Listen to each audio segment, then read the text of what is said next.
I wanted to come and run my mouth.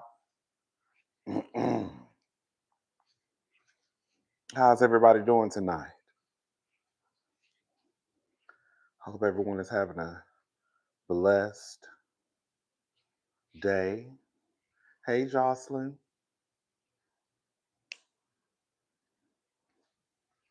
I'm going to wait for a few more people to get in here, and then we're going to go ahead and get started. Because we were on here last night for over 6 hours. That don't make no sense. We definitely not doing that tonight. Well, I'm not. I don't know what everybody else gonna be doing. Okay. What's up, y'all? What's up, Angie and naturally Angie? What's up, Brandon? Baby, baby, that's why I felt like my voice, my throat. Baby, it was too much going on last night. But we down here. I said, let's just go live and talk. What's up, Penelope?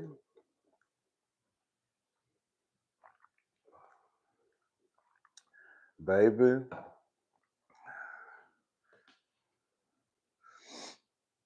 Mm. Mm-mm. Oh, I got a super chat. I missed it. Thank you, Ripples and Wave. Cousin, I cackled when I saw the title of the live.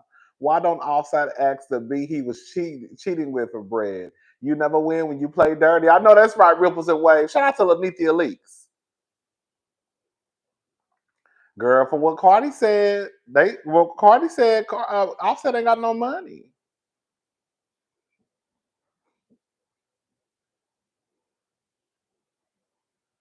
I don't know. I'm gonna wait for a few more people to get in here, then we're gonna go ahead and get started. Mm. We can start out with Stefon though. Get her out the way.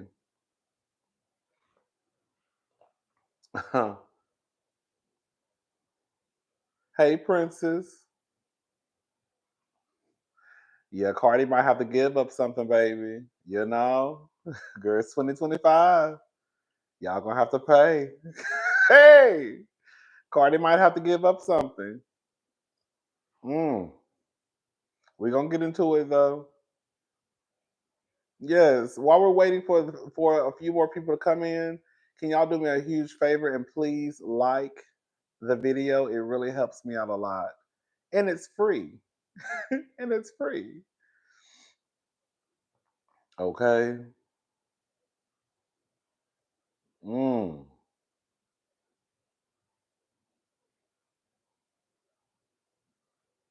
Right. They're the club popping bottles with no savings. Baby, a mess. All right, y'all, let's go ahead and get started. So first up, we have Stefon Diggs.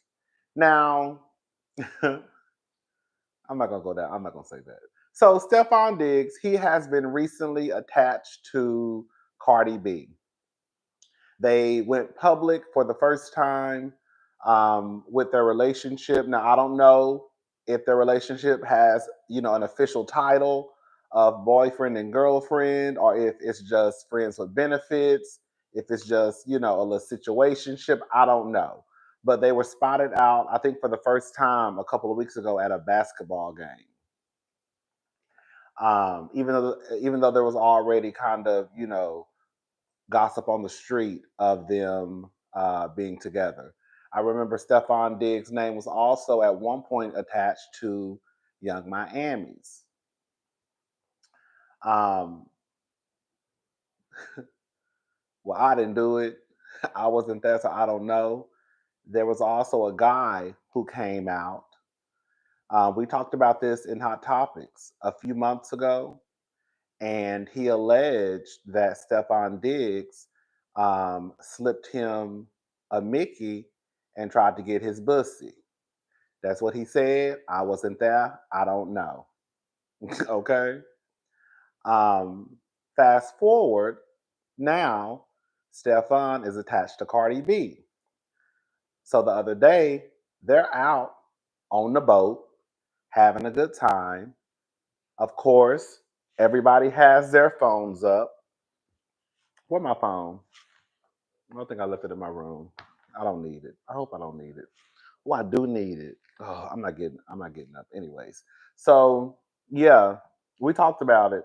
A guy came out and said that Stefon tried to DRUG him and get his bussy. That's what he said. Like I said, I wasn't there, so I don't know. Oh, here you go. Well, anyways, he was on a boat the other day, and long story short, in one of the videos, somebody had their phone up recording, and there was a plastic bag that Stefon had in his hand, and there was a pink substance that looked like powder. No one really knows what it is, but people are assuming that it is drugs. So his coach came out. They had a press conference, not over Stefon, but he had a press conference the other day, and someone asked him a question. And this is what he had to say about Stefon in the video. Okay, they say, baby, the pink powder, baby. Hello? Stefon Diggs has gotten a lot of traction in the last 24 hours or so. He's on a boat, having a good time, but the question comes in as to a certain substance that people are guessing what is and isn't. Is this something that the team has to look into? Well, it's something that we're aware of, and obviously we want to make great decisions on and off the field, and we're hoping that with our time here on the field today, and that when we don't have a script and we're on the call-up periods, that we're making great decisions. And so the message will be the same for all our players, that we're trying to make great decisions, and any conversations that I've had with Stefon will remain between him and I and the club. Have you talked to him since the video? I talk to our players every single day, the ones that are here and the ones that aren't. Stefon Diggs has. So this is all I have to say. And I kind of said some of this last night on the live. It was towards the end. I don't know what was in the bag. you know, y'all already know what I think it was.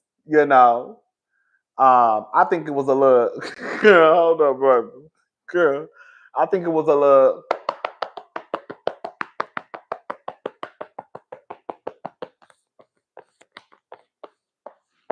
Let me get my card out. This is how you really do it. Let me show you how to really do it, brother. Put my bus card. Hold up. There we go. I thought it was some of this, baby.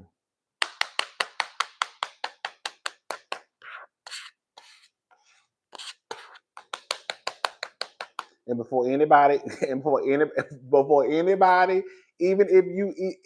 it's crossing your mind, don't even think that this is a debit card, baby. This is a bus pass. Okay? This is a Houston Metro bus pass. You can't do nothing with this. This ain't no debit card. So before you try to zoom in, screenshot, stop, and girl, steal the number. Girl, it ain't nothing on here but a telephone number. Girl, to Metro. So, girl, don't even try it. It's a bus pass. Okay? Anyway, so I thought it was some of this. That's what I thought it was. Now, I don't know. That's what I thought. That's what I thought. But like I said, I wasn't on the boat, girl, so I don't know what was in the bag. But that's what I thought was in the bag. Can I say something, y'all? Let me say this. Girl, do what you do. As long as, you know, you ain't hurting nobody, you ain't going overboard. I shouldn't be saying this stuff because somebody gonna say that I'm trying to be an advocate for recreational, partying, and that's not what I'm doing. But I'm also not an idiot, and I know that people do what they do.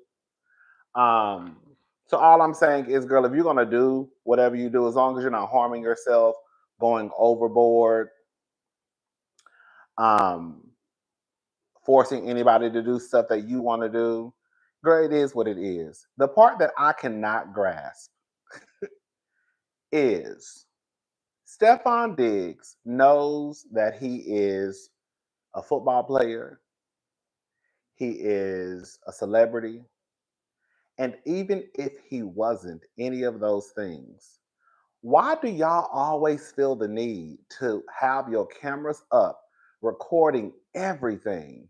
Like, I just don't get it. Like, I really don't understand it. Like, why y'all just can't do what y'all do and then and don't nobody got to know about it? Like, why? Like,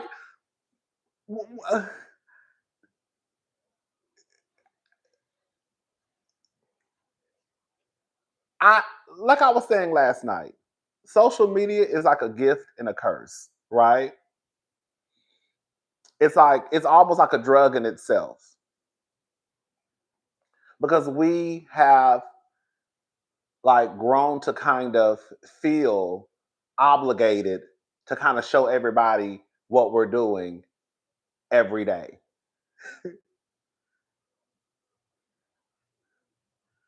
While sometimes it's good to see what people are doing, right? Especially if you ain't got nothing going on. It's also one of those things where you don't have to. Like if you're on a boat and you know that there may be things that are illegal on the boat, or even if it looks like it may be, you know, something going on that shouldn't be going on, why does somebody have their phone up like this, literally in your face, unless they zoomed in and was on the other side of the yacht? But even then, there should have been some type of girl, we about to have a good time. Don't be having y'all phones out all like that. That's a mess. I'm just saying. Now I know in some situations it might be good to have your phone out in case some shit go down, and now you got it on camera. I just don't understand the phones always being out all the time. I just don't understand it. And now, Stefon, you're in the headlines because people think that you were on the boat, girl, getting high. When you would not be in the headlines if nobody would have recorded you with the pink substance that you had in your hand. It really is that simple. It really is. It's really that simple. We would have never known. But because y'all always feel the need to post everything on social media, now we know. And now your coach is being asked questions about what you're doing on your off day. It's kind of like the nigga on Friday. How you get fired on your off day? I know he didn't get fired, but I'm just saying. You know what I'm saying? I know he didn't get fired, but it's kind of like getting fired on your off day. Girl, you're off, and your coach has to answer questions about what you're doing on your off day. It's just a mess. It's just an absolute mess. They ain't gonna learn.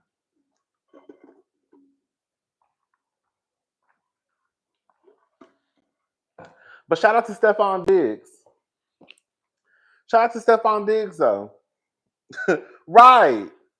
And then the thing that people don't understand is, I don't really keep up with sports like that. What's up, Diva? What's up? I don't really keep up with sports like that. But at the end of the day, no matter how you slice it and dice it, you might be protected. You might not be. They might look the other way. They might not. But you have to realize that you are the face of the organization and you're a part of this $1 billion company. And what you do can affect the company. And if it starts to affect the money, girl, then your money gonna be affected too. You know what I'm saying?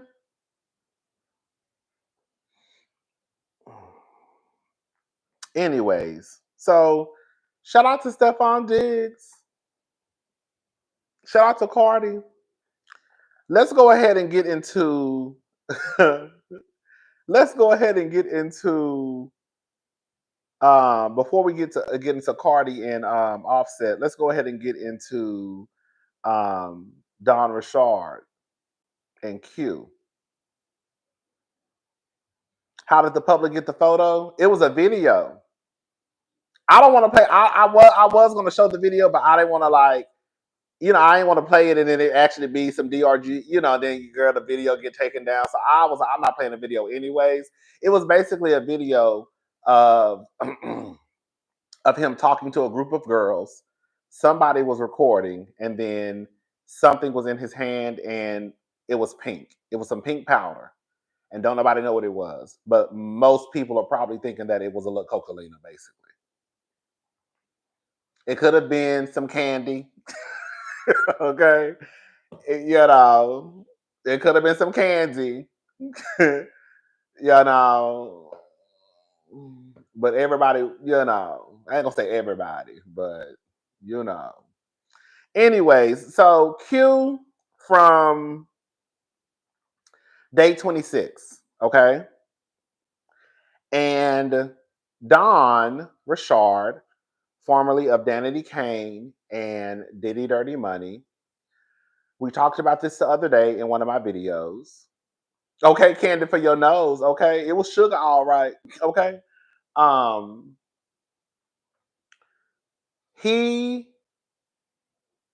A part of an interview that he did was posted on the blogs. And he said that he went to Diddy's house in the Hamptons.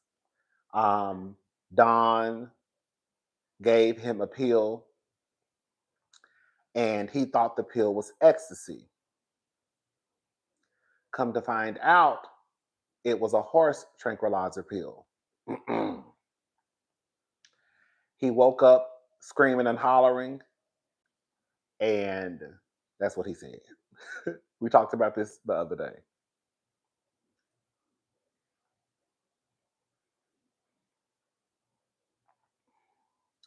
Well, Don came out,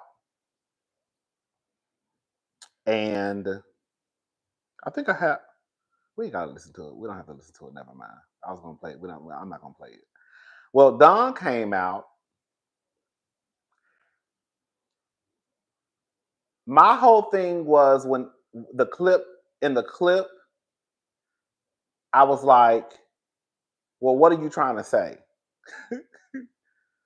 Because to me, he wasn't clear. To me, he wasn't. What are you trying to say? Are you trying to say that Don knew what it was? Are you trying to say that she set you up? Like, I feel like in situations like this, you're going to have to talk plain to me. Girl, talk plain to me, Sheldon. Because situations like this can get very, very, very, very sticky. It's getting sticky. Shout out to Tyler, the creator. It's getting sticky. So I was like, what is he trying to say? Is he trying to say Don set him up? Because you saying that Don gave you a pill that Diddy gave you, that's not saying enough to me. I need you to say, I think that Don knew what it was when she got the pill from Puffy and gave it to me. I think that she was a part of them trying to set me up. You're going to have to say it real plain and clear for me. So, Dawn came out and she posted something and then she deleted it. Girl, y'all kill me with that post and delete shit. I don't know why y'all be thinking ain't nobody gonna catch it. Okay? I don't know why y'all be thinking the girl post and deletes barely work for us. And we private citizens. Girl, when you got even a little bit of celebrity, and Don ain't no A-list celebrity, but when you got a little bit of celebrity, girl, the post and delete don't really work.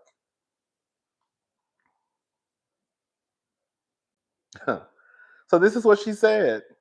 I want to be, girl, I didn't like, okay, let me show, okay. I want to be unequivocally, I can't even say it, girl. Girl, no.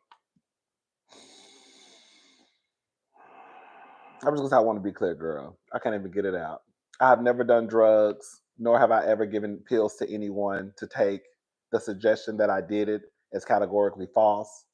If such a belief were genuine, it would be inconsistent with the actions that followed. I was like, I don't, okay, let me stop. Okay, I'm sorry, let me stop. Such as inviting me into your home, introducing me to your younger sisters and family, and continuing a relationship with me. It would also be inconsistent with choosing to attend social events without me, engaging with individuals I previously expressed concerns about, and continuing to live with or provide favors to those same individuals. Many of these actions occurred while I was not present or even in contact with you. The only thing I will say that I was like, I don't know, Don, just because you could, I feel like it would be no different like a woman and a man in a way. You could do a woman wrong and she still stay with you.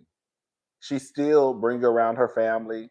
She still, so you know what I'm saying. So you saying that it would be inconsistent with the actions that followed, such as inviting me into your home, introducing me to your younger sisters and family. That doesn't really mean that it didn't. I'm not saying it did happen, but I'm just saying that that doesn't take away that it could have happened just because you were around his family and friends. Does that make sense? What I'm saying? No, no, no.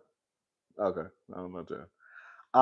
Throughout our time together, and even after our separation, I made a conscious decision not to share or disclose private matters or the circumstances surrounding the end of our relationship to protect you. I did this out of respect for you and your family. At this moment, I believe it is essential to recognize that many people are dealing with pain and hardship. This situation is not about one person, it reflects broader harm that has affected many. I sincerely hope that healing and wholeness are possible for all involved. My intention is and always has been to move forward with compassion and integrity, and I pray that others can do the same.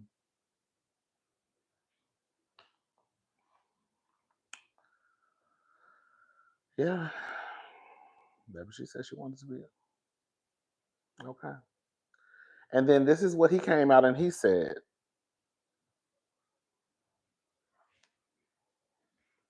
Oh, excuse me.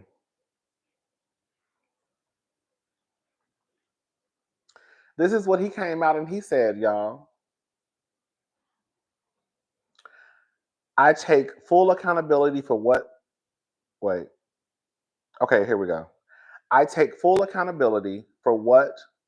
But what's going on?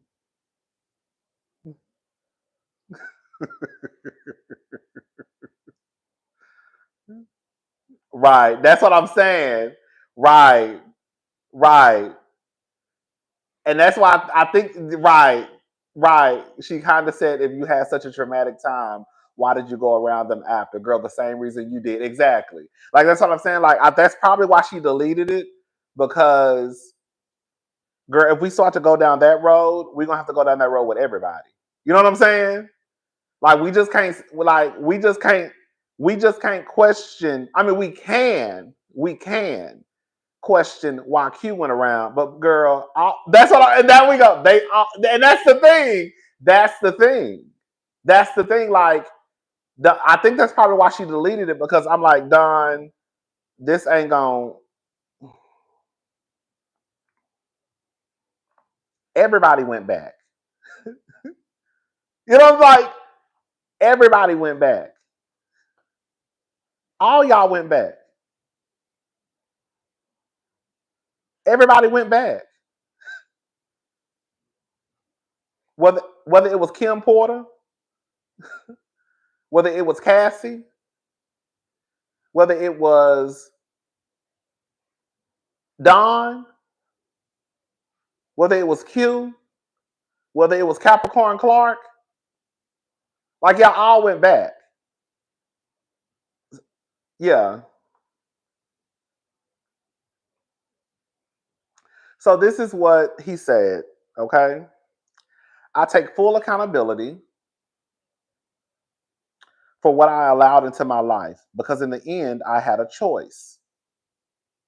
But let me be candid. I genuinely believe I was taking something I'd tried before.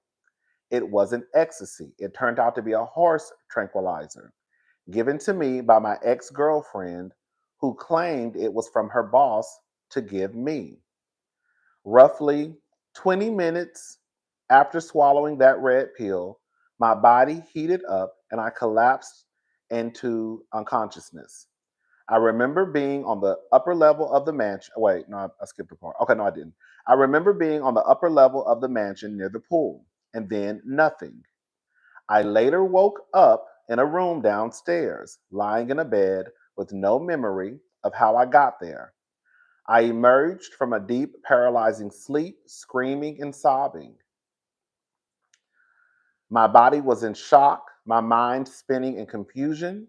The horror of realizing I had been drugged into something far more potent than I had led to believe shattered me. This is what he put online.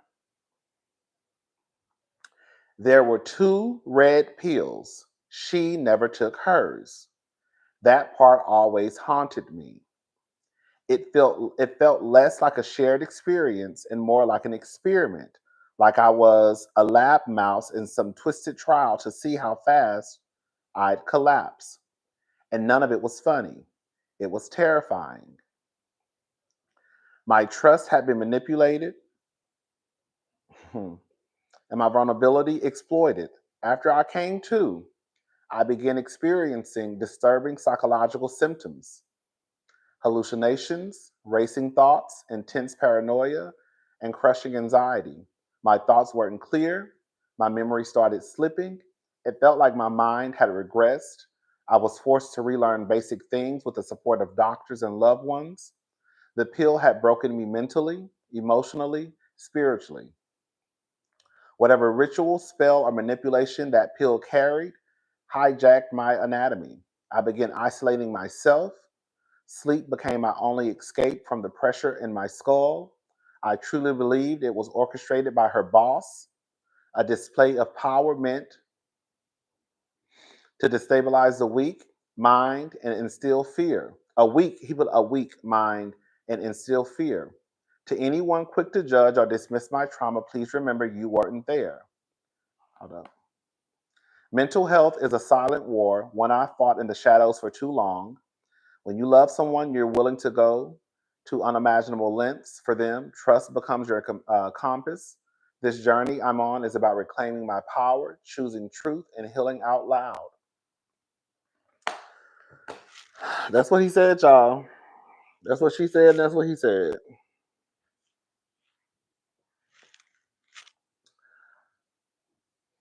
So is he trying to say that Don set him up?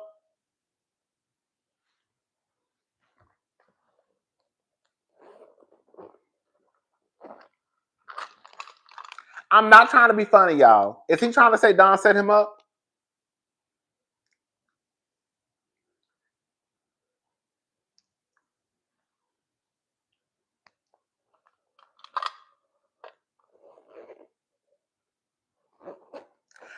I Can I say something, y'all? All I'm saying is this.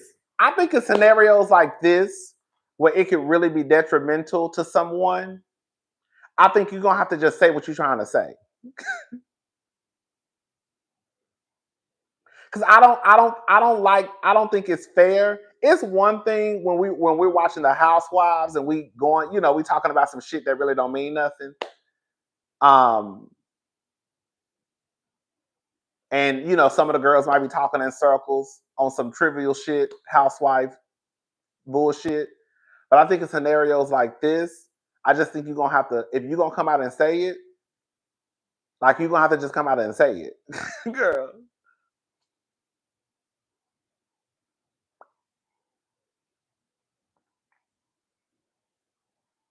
Because he put two different comments online, and I'm not trying to defend Don, but say what you saying. That's what I'm saying, girl. Say what you saying, girl. That's all I'm trying to say, girl. Say what you trying to say, girl. He left two different comments, and from what I read, he never really just outright said, "Bitch, I think you had something to do with it." Like I think you set me up. It was just, oh, she didn't take hers.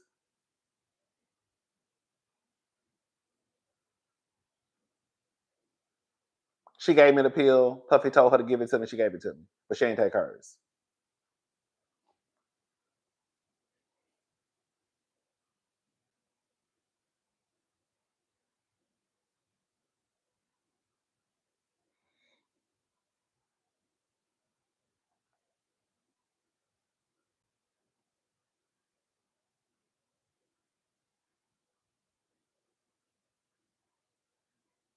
I feel like him calling this a sacrificial could be his coping mechanism to deal with the idea of his girlfriend tricked and drugged him. Thank you, 88 Roshan. That's all I'm saying.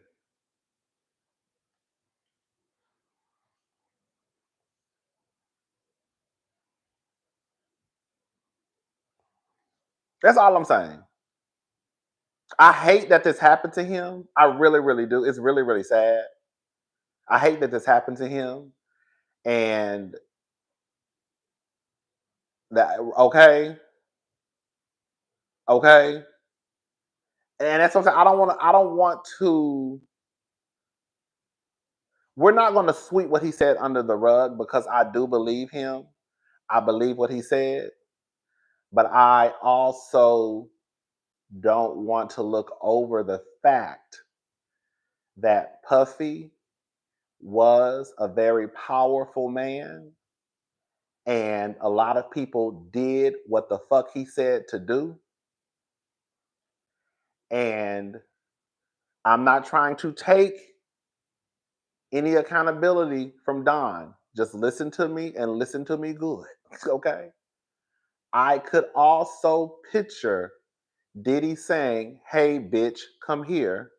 You come here. Go give this to Q." And then she said, Diddy said, "Take this."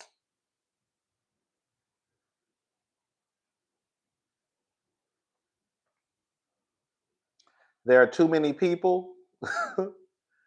There are too many people who have been coming out saying they were terrified of this man. I'm just saying, y'all, it does not take away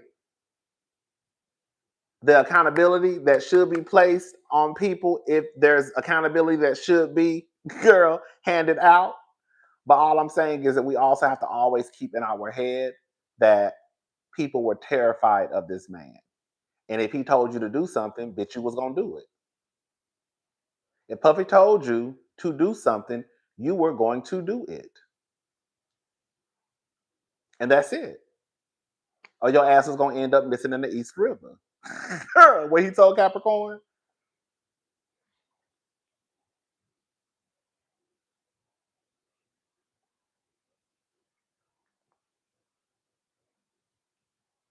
But like I said, I definitely 100% believe what Q is saying.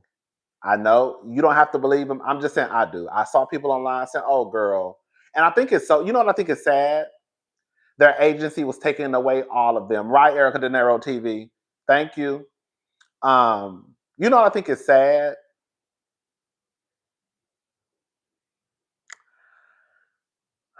And this is what I be saying. Excuse my voice is kind of gone.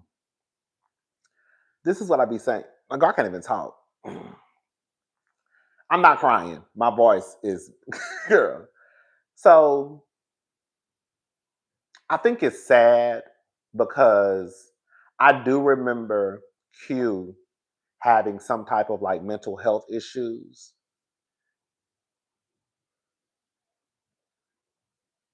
It bothers me that when people know that you may have had maybe struggling with mental health, that if you tell a story, people are so quick to dismiss it and just call you crazy.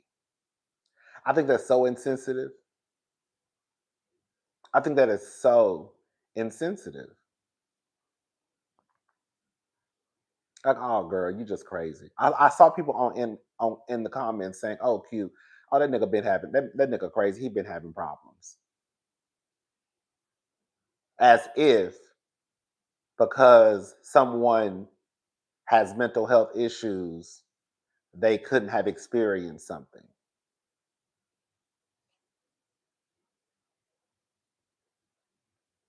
I just think it's I really think it's sad, and I think it's fucked up. Really, I really do. Again, we don't you don't have to believe these people, okay? I believe it's too many. I'm sorry, it's too many people coming out. I believe Q. I don't think Q is lying at all. I believe his entire story. I do. I hope that nothing happened to him, but based off of what the people be saying, they be doing stuff, recording you, and now they got you on camera, probably getting fucked in your ass, a dick in your mouth, and now you can't say nothing. And now they got you. You know what I'm saying? So hopefully none of that happened to him when he was.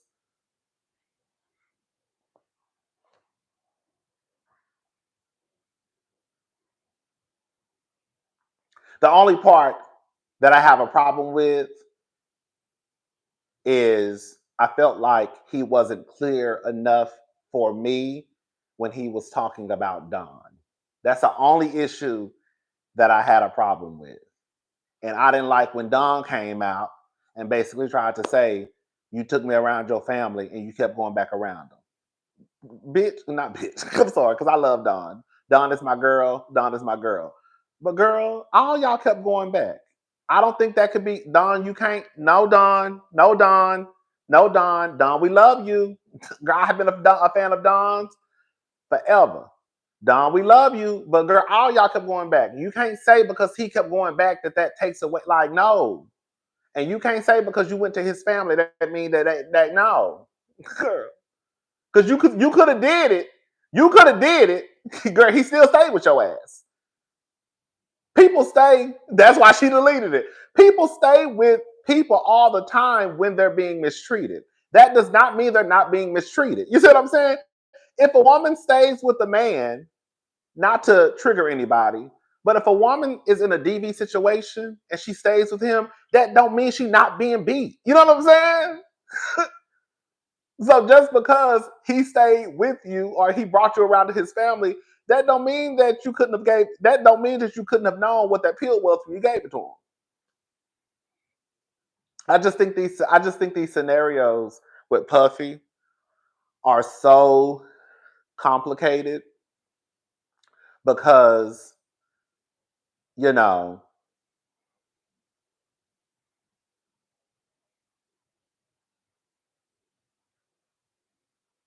I just think it's just a mess. It's just a mess, and it's sad. It really is. It's sad. It's sad that all these people, like I was saying last night, I'm not mad at people asking questions because I ask questions too. Okay, and sometimes it can sound like we're victim blaming, but in my honest opinion, the only way we can get to the truth is to ask questions. So sometimes, even in the questions that are being asked, it could sound insensitive. It could sound like we're victim blaming. But, girl, in order to know the truth, girl, we're going to have to ask probably 1,000 questions. You know what I'm saying? So I completely understand the questions, but I also believe that in scenarios like this, I just keep thinking like people living out their dreams and then people taking advantage of you. And we hear about this stuff happening all the time, especially in Hollywood. What's up, Carlos? We hear about this stuff happening all the time in Hollywood where these people are put in these compromising situations, and they pretty much have to either choose their career or go back home and work at Target. You know what I'm saying? All these people he had by their pussy lips, dick, and balls. So either you're gonna do what I say, or either bitch, I'm gonna ruin your name in the game and your ass going back home, and you're gonna have to get a job down to the local call center. You know, it's fucked up. Anyways, let me drink some water.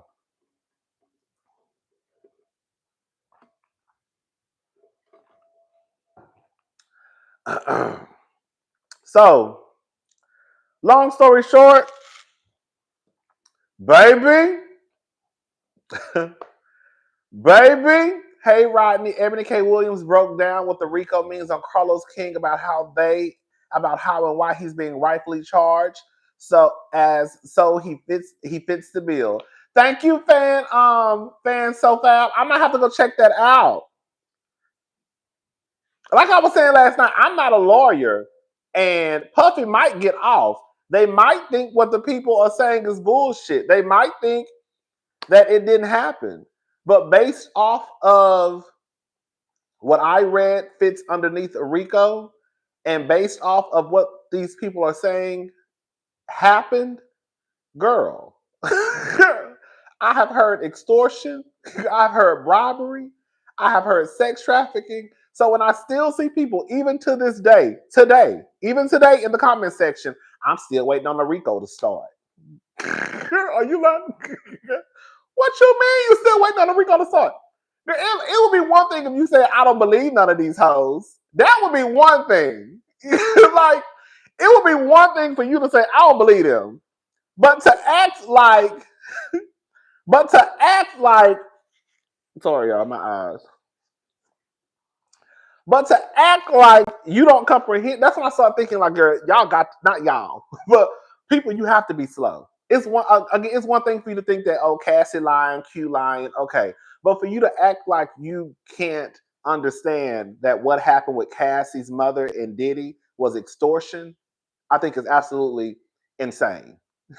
For you to act like you don't know what bribery is, girl, is absolutely insane to me. To act like you don't know that, girl, selling your body is illegal, girl, it's absolutely insane to me. So it's just like, and that's what it be. And that's why I cannot go to the comment sections because I feel like y'all be trying to gaslight people in the comment sections because it's like, girl, I know y'all just don't think this. Everybody from Kid Cudi, you got Kid Cudi, Cassie, strippers, girl, Capricorn Clark, girls, all types of people are taking the stand and having these stories and experience dealing with Diddy. And somehow, some way, people still can't draw parallels to the things that fall under RICO. I think that is absolutely just. Again, it's one thing for you to say you think the mother is lying. Girl, that's what I want to hear. I want to hear Farnsworth. I want to hear from Farnsworth, honestly. Okay, that's what I want to hear from Farnsworth. That's exactly what I want to hear from.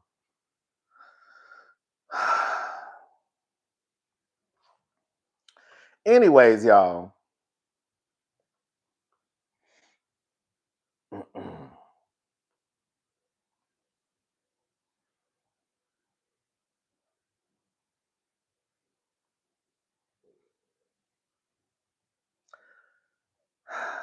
Cardi. Oh, Cardi.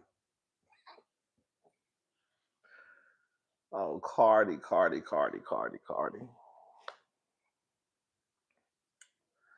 Oh, Cardi. Cardi. Cardi B. She is married to Offset. They are going through a divorce, and it was reported today that Offset has requested spousal support. Baby. Yes. Oh, baby. I said, oh, baby. Girl. Y'all hoes better stop getting married. That's all I can say. Because, girl, y'all better stop getting married. Because, girl, it sound like what it sound like to me. This is what it sound like to me. Girl, they know y'all. They know y'all are fascinated with the Disney story. They know y'all fascinated with, girl, being a Disney princess. They know y'all, girl, have dreams of being married, girl, since y'all was little girls. And girl, they swoop in and they marry you, and they know that you make more money than them. And then when the when the fairy tale comes to an end, bitch, they shaking your purse. Girl, shango-lango-lang. Girl, they shango-lango-lang in your ass, bitch. Girl, Austin said he wants spousal support.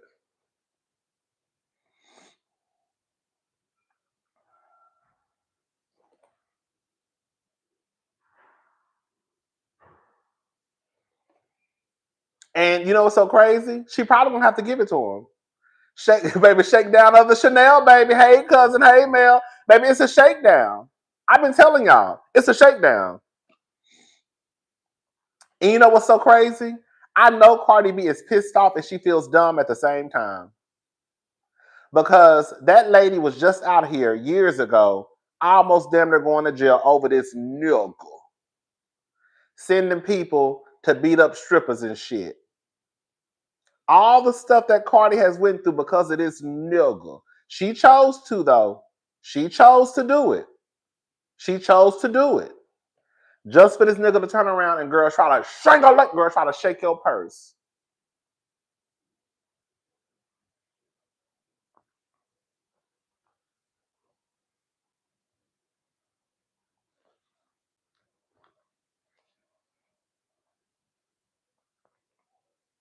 I've been telling y'all, the niggas are the new bitches.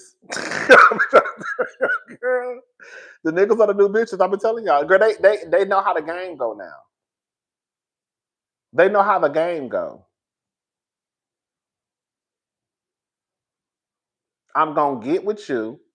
You gonna make more money than me. And then when the marriage comes to an end, you gonna cut me a check. And then, girl, I'm gonna say I want joint custody of the kids, but really and truly, you really gonna take care of the kids most of the time. But I'm gonna say I want joint custody. Which it might be better that way anyways. Hello? Okay. We're gonna be honest. And on top of that, I also read today, girl, it came across my desk. Girl, this came across my desk. Cardi B's estranged husband Offset's tax lien swells to a massive seven-figure sum amid divorce.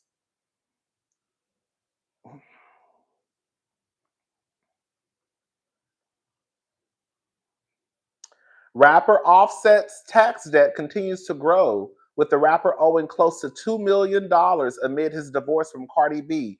In Touch can exclusively report. On March the 12th, the Georgia Department of Revenue filed a state tax lien obtained by In Touch against Offset real name. What's his real name? I don't know how to say that man's name. Kyra, Cephas. I don't know his name. Girl, Offset. Y'all know who I'm talking about. The address listed on the lien is the estate in Sandy Springs, Georgia, that the rapper, 33, and Cardi, 32, purchased in 2019. This is what it say, baby. Girl.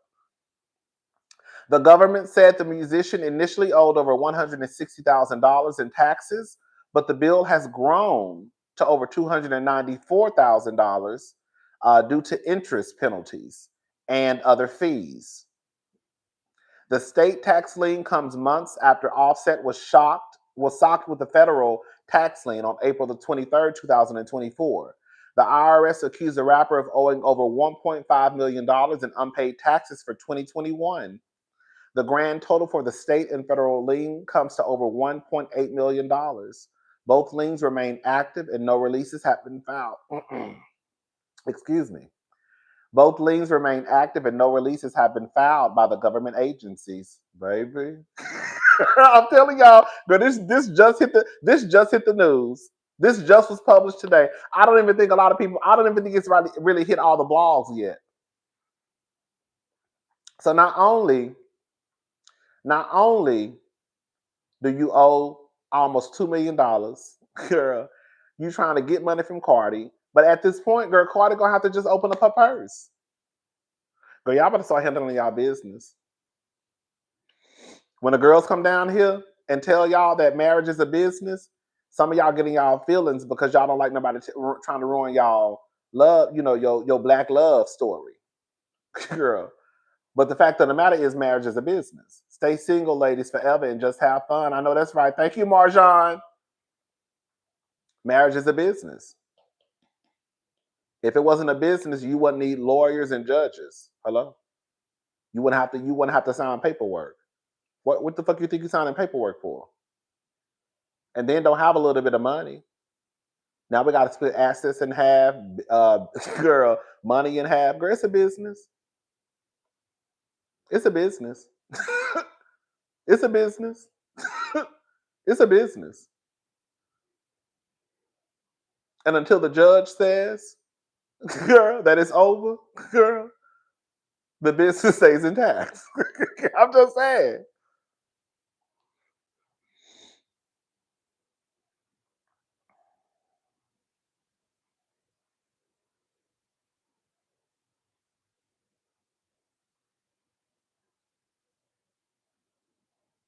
Girl, it's crazy. And like I said, the sad thing about it, she probably gonna have to pay him something. That's just what it is. Because I don't know if they have a prenup or not. Do they have a prenup? Why the hell y'all ain't getting prenups, girl? Because they be in love. They be in love, baby.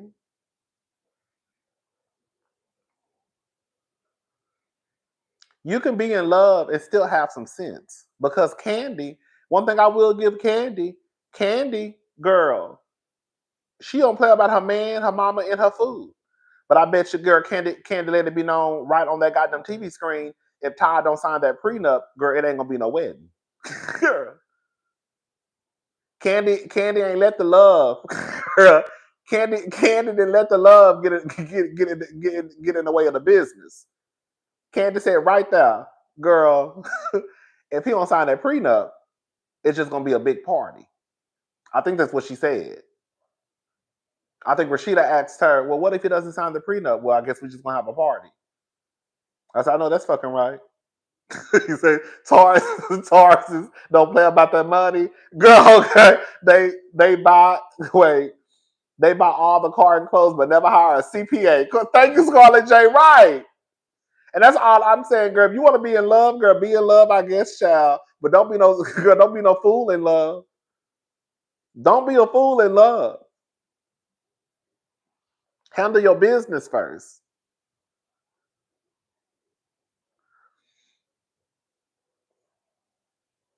I don't know what Cardi gonna do. I don't know what can she do. Because like I said, I don't know if they have a prenup or not. I don't know. I don't know anything. I don't really know their business like that. But girl, I'm sure he might have to give him some. She might have to give him something.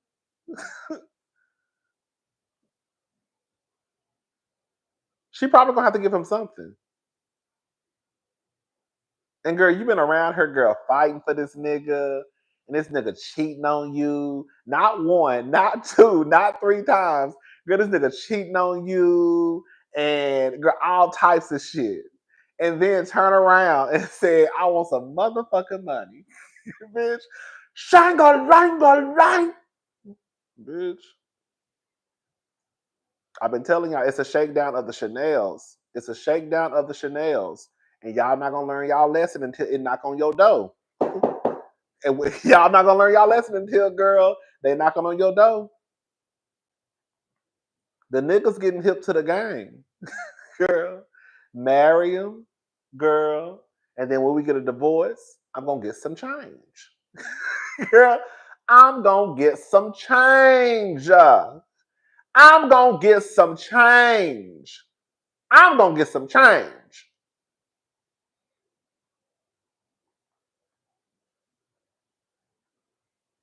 And if we're gonna be honest, it's sad because I don't care what nobody say. Cardi is the one who put Offset on. I don't pay attention to rap like that, but I do remember when the Migos came out, Quavo was the star of the Beyonce of the group. I always only heard people talking about Quavo. It was not until Offset got with Cardi that all of a sudden Offset took Quavo's spot. But that was because he was with Cardi.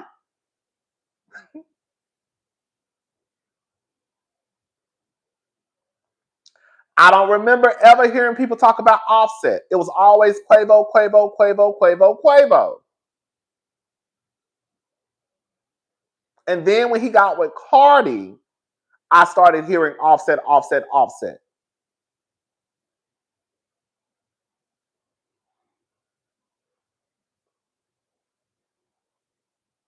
And then Cardi, you know, she had her man, she had her marriage, she had her kids. Can you imagine?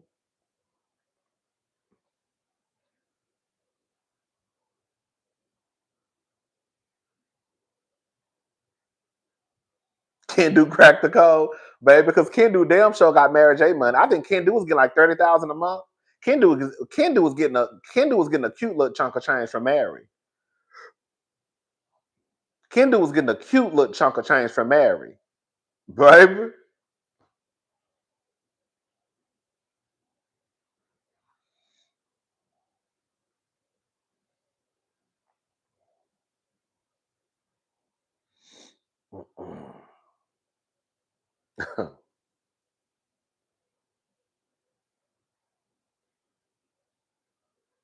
Oh, baby.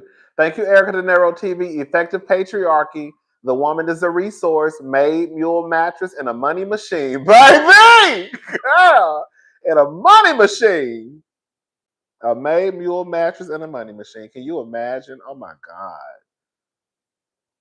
Cardi been out here, girl, defending this man. Girl, fighting for this man. Almost going to jail for this man. Girl, just for it to end and girl, for him to come and try to take your goddamn money. Girl, please. I wish a nigga would. Girl, I wish a nigga would try to take my money. Bitch, I thought I'd work my ass off. Shout out to Bernie. Girl, you just think you're going to take the money and run. Hey! That's what Bernie said. Bernie said, you think you're just going to take the money and run.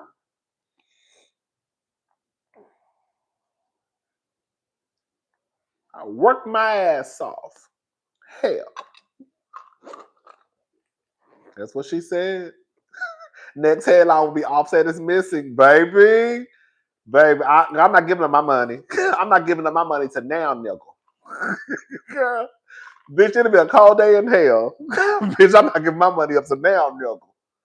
Baby, when I tell y'all they getting y'all from Wendy Williams. Hey, Wendy. Hey, Auntie. Wendy Williams. Don't get it twisted. It's the black girls and the white girls. Kelly Clarkson. She had to pay that nigga, that white man she was with. Wendy. Rachel was over there paying that nigga. She paying him what, $13,000 a month.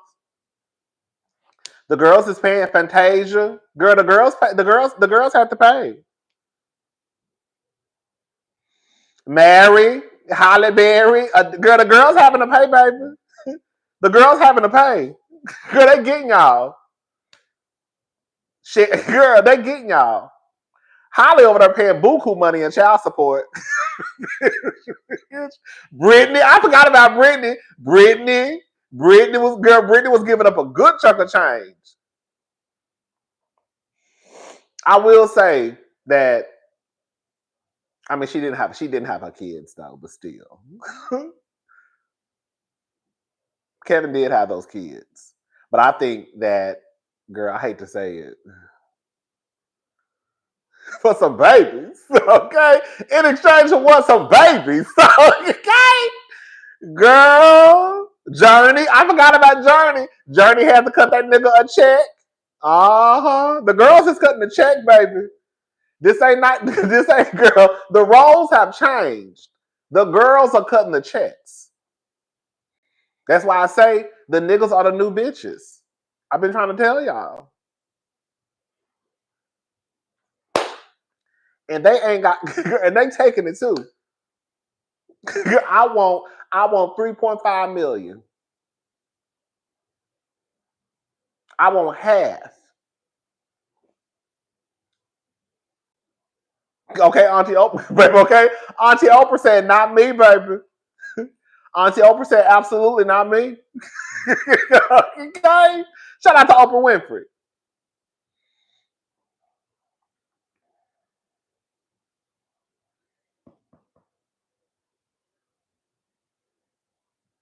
The girl's having to pay. That's all I can really say. And y'all have to realize, now I don't want to rain on your parade, but I am a little bit. Erica Jane said this. I think it was Erica Jane. The person who you marry will not be the person who you divorce. The person who you marry, most of the time, the person who you marry is not the person who you divorce.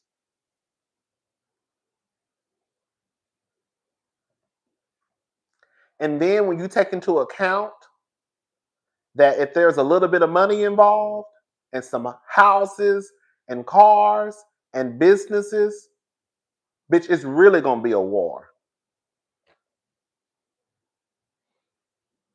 Now, if you broke, you just broke and you could get a divorce and go about your business. But if it's some shit involved, a little bit of money,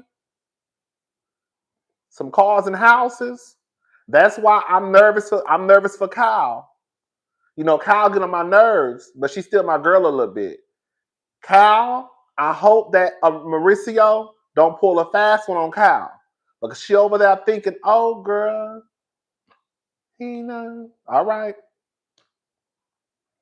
Okay. And y'all be around here trying to talk about Sutton. When Sutton be trying to put them bitches on game. Girl. Sutton be trying to put the girls on game and they just pay Sutton dust.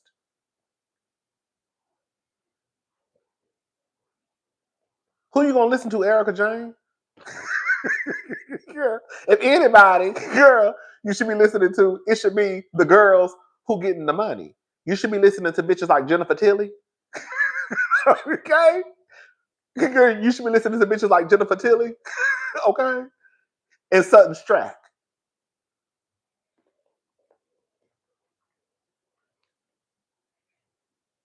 Jennifer over here, girl, living her best life.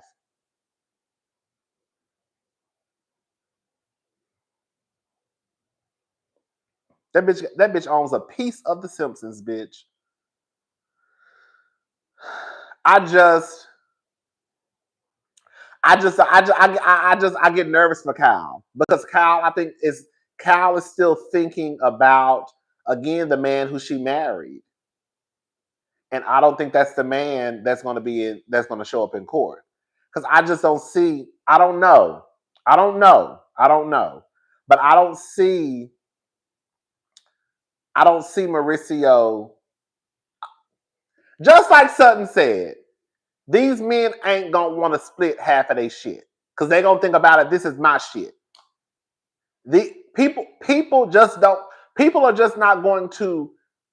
Most people are just not going to just split the shit in half. Even if you were there from the beginning, like Kyle, from what I understand, you know, I didn't watch Beverly Hills back in the day, but from what I understand, Mauricio used to be broke. And then Mauricio was working for Kathy and all, not Kathy.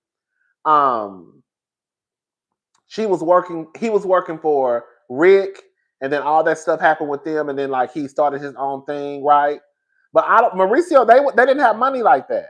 When I started having a little bit of estate, I know that's right. A civil law notary, a rich white man, helped me get my things tied up. He had to cut a big check to a money hungry nothing ninja who had played another black woman. Baby, thank you, Elizabeth. So all I'm saying is, even though with Kyle being there, from what I understand since the beginning,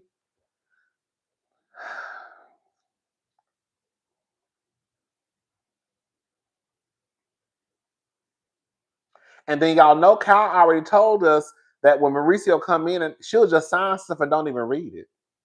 Kyle said that out of her own goddamn mouth. Kyle said out of her own mouth that Mauricio, when he hands me paperwork, I don't even read it. I just sign it.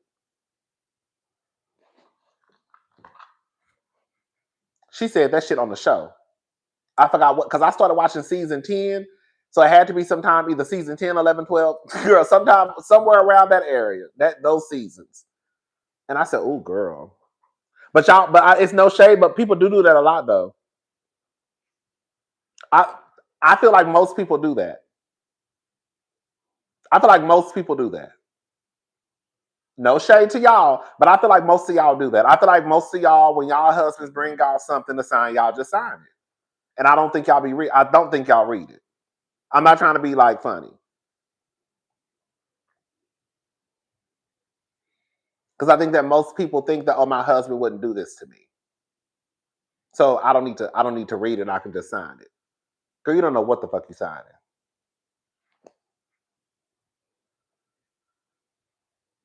And then you look up, and then you're looking like Teresa Giudice. I think people do think it's cute. They do. Because I'm not trying to be funny, but I see too many people, too many women in the comments who be like, girl, I don't even know how the bills get paid. Girl, you don't know how the bills get paid, girl. So what if your husband got into a car wreck right now and just instantly died? What the fuck you don't even know what the fuck is going on with the bills or the finances. If your husband got into a wreck right now, boyfriend got into a wreck right now and just instantly died, you wouldn't even know what's going on in your own household, girl.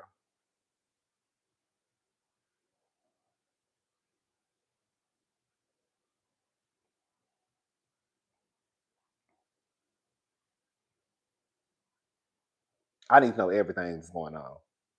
Even if I'm not paying it, I need to know.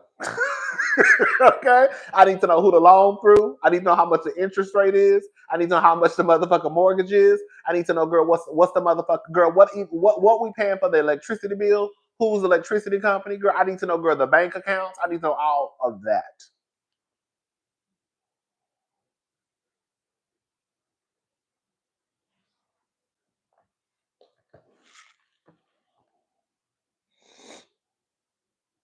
Like Portia. Girl, let me shut up. Like Portia. Girl, when Portia, girl, now I'm about to start dragging Portia.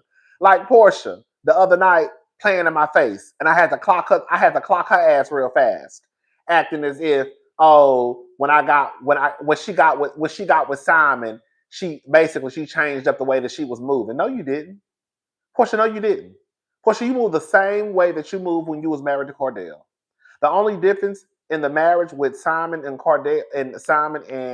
Cordell, you get to live in your truth, girl. You get to be a city girl. You get to dress the way you want to dress. Throw your ass in a circle. But for the most part, girl, you still move the same way. Portia did. I don't care what nobody say. Now I'm about to get started on Real Housewives of Let me shut up.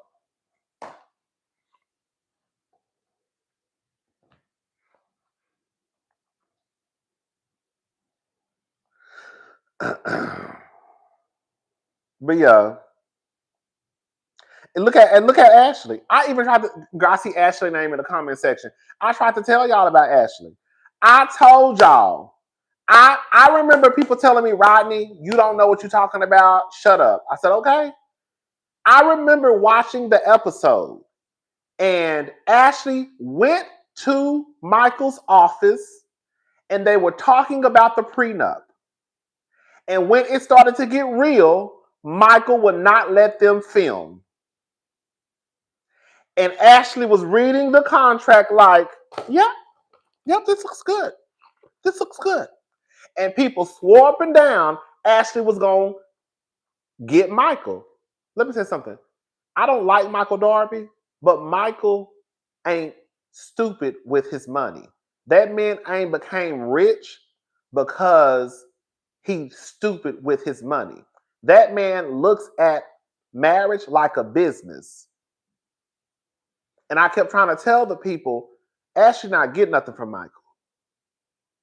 Ashley not getting nothing from Michael. Why would that man agree to give half of his shit up if Ashley stayed with him longer than 5 years or something like that, and they get a divorce, she get half? That man not giving half of his shit up. That's not what he told Ashley, and Ashley, like a fucking idiot, just signed the paperwork.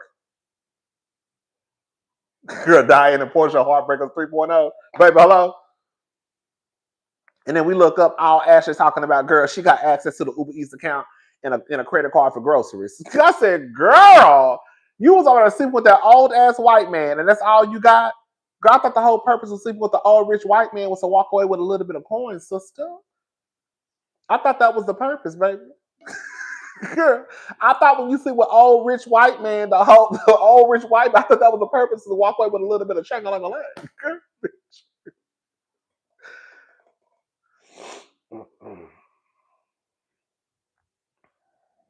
Ashley did not get no money from that divorce. Ashley gets child support, and Ashley said that it's a credit card. I think Ashley said, I can't remember. I think Ashley said she gets child support, and I think she has a credit card that she uses for like groceries and Uber Eats. I'm telling y'all what the girl said. Girl, I know y'all remember. She said some shit like that. And I was like, girl. I said, oh, girl. Not access to the motherfucking DoorDash account. That's all? Oh, sister.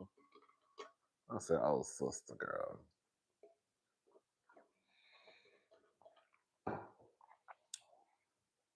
Ashley didn't get nothing from that marriage. She didn't. Because she thought that she thought she was getting something. Because she thought she was smarter than Michael. You're not smarter than Michael. Michael knew that you were less than smart. Michael knew what was about to happen. Michael knew the whole time. This is not Michael's first time at the rodeo.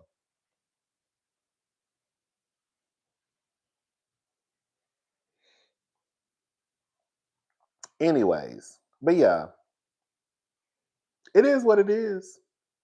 When shit blew up with EJ Global, y'all was mad. She wanted to keep them earrings. EJ said, no, I wasn't. Who was mad? Who was mad? Girl, EJ said, hell no, I didn't put in this work to leave with nothing. Thank you, feel good. I wasn't mad. I understood why she wanted to keep the earrings. Girl, I didn't like, I thought that it was dumb the way that she was still prancing around, trying to be fabulous. I was with Mauricio and PK, like, girl, you should have kind of just like dialed it back some. EJ basically popped on the scene like, I'm still a bad bitch. And I was like, ooh, girl. It's one thing for you to try to get the earrings. I think it kind of ruined her image. It made her look insensitive. Because EJ still popped up like, bitch, what's tea?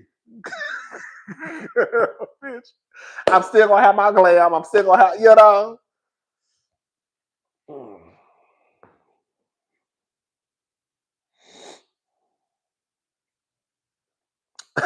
Hey! We have 1,093 people in the room tonight. Can y'all do me a huge favor and like the video, please?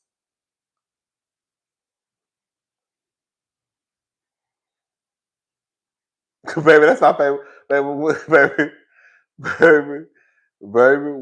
me too. When she was cursing them, baby, she cursed their asses out, baby. I was screaming in my apartment.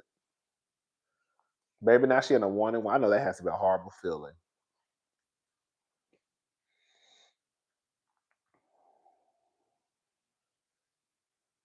What's up, beach girl? Anyways, that's pretty much it, y'all. I just wanted to come down here and just do a little 1-2 and just talk about what we talked about.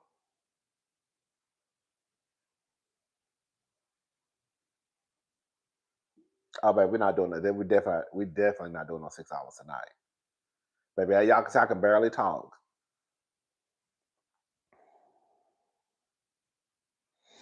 I really didn't pay attention to the Kaya T.S. Madison. Because I was in Vegas, so I was kind of like in and out of the hot topics. I saw something happen with T.S. Madison and Kaya, and I saw Madison post. I saved the video because I was gonna watch the video later. But when I saw it was 18 minutes, I was like, I don't have time to watch no 18 minutes, girl. You know what I'm saying? I was doing other stuff. Okay. So I really don't really know what they said to each other. I knew that I saw the part where they were arguing on the phone. I thought that was kind of funny. But I didn't listen to T.S. Madison's full video at all.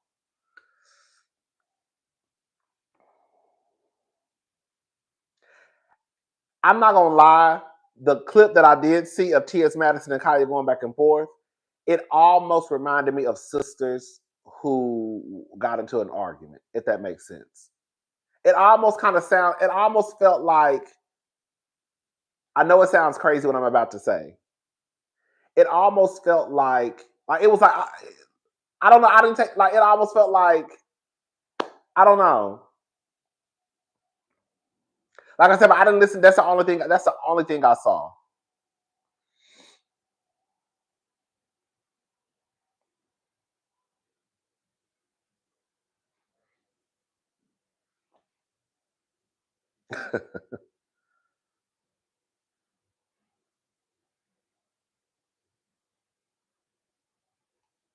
Okay.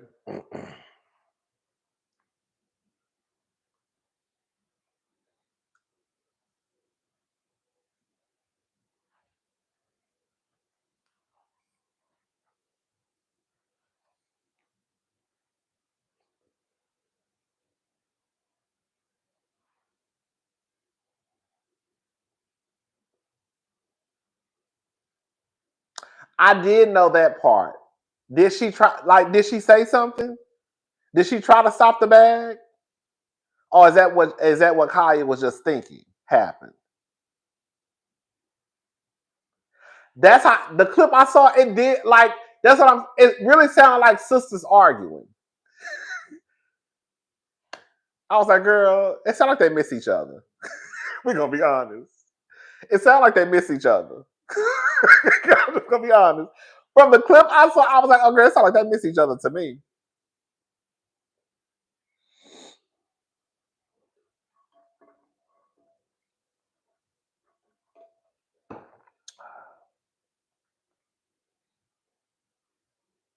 No, I have it saved. You know, so this is what I do. When I see stuff, I hurry up and save it. I literally have it. I think I still have it in my I got 2 videos. Yup, I got it saved right here. I got it saved in my phone. I actually have the video saved in my phone.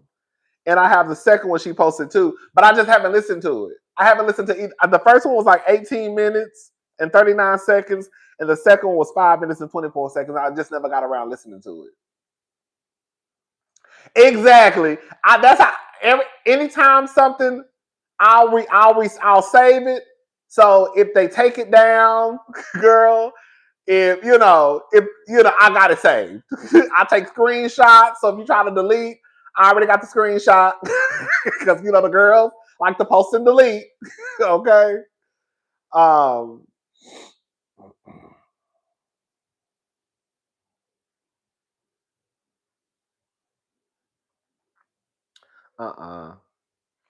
But yeah. What else? And then Papoose and Remy Ma. I saw somebody say something about that. I did not talk about Papoose and Remy Ma. Let me tell y'all something. I was gonna try to, and then I was like, I'm sorry, it was just too much. I couldn't, girl. It's like every time I looked up and I like every time I said, okay, I'm gonna look into it, I would look up and it would be more information. So it's like it just kept piling up and piling up and piling up. And at one point I was like, I don't even know what's going on anymore because every time I look up, Papoose saying something, Remy making a video, Remy making a post, girl, the boxer lady, she done said something. Then I think Remy Ma's boyfriend said something. Then Papoose, he done said something. And then Remy Ma done said something. The only part I remember Remy Ma talking about was she said that it was somebody in Papoose family that is a P word, a Pedialyte.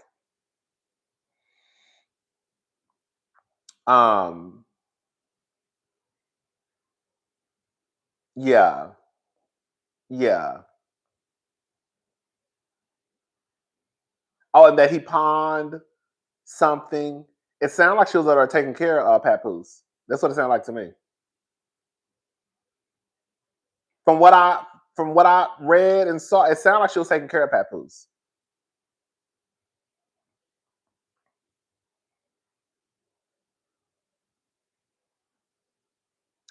And Clarissa, girl, how many kids Papoose got?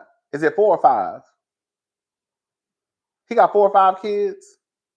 I can't remember. He has 4 kids. And you got Clarissa. He got 5 kids? I knew it was 4 or 5 because I saw something. Remy put something online. Clarissa, girl, kids are a beautiful thing. Let me just start out by saying this, okay?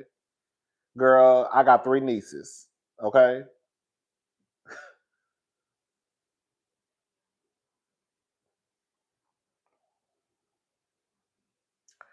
I just think Clarissa, how can I say it? I'm gonna go ahead and I'm just gonna say it. Girl, you with a nigga who about to turn 50. And that nigga got, girl, X amount of kids and you ain't got none. Clarissa, I think either just turned 30 or she's 29 about to turn 30. Girl, you ain't even got no kids. So you about to stay with this man who pushing 50. Girl, shout out to Erica De Niro TV, who probably over there taking Viagra smoothies. It's gonna happen to me too one day. Okay? I'm gonna be over here popping Viagra and drinking Viagra smoothies too. You know what I'm saying? So you over there with this man who probably, girl, drinking Viagra smoothies, got 4 or 5 kids already. You ain't even got your first one. And I saw her online talking about something about she gonna have a baby with Papoose. And I was just like, you was just typing that, girl. I was just like, and I'm just like, no, Clarissa, girl, girl, no, Clarissa, girl. You ain't even got your first child. This nigga already got 4 or 5, something like that, girl. He pushing 50. You just hit 30. I was like, no, no. And then, from what it sounds like, Remy Ma was over there taking care of him. So, are you taking care of him too?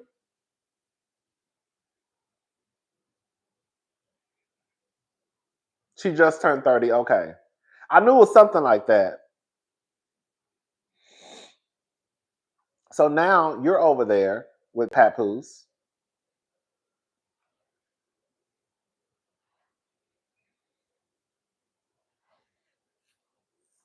But yeah, I was like, it was too much. At one point, I was like, girl, I don't even know where to start.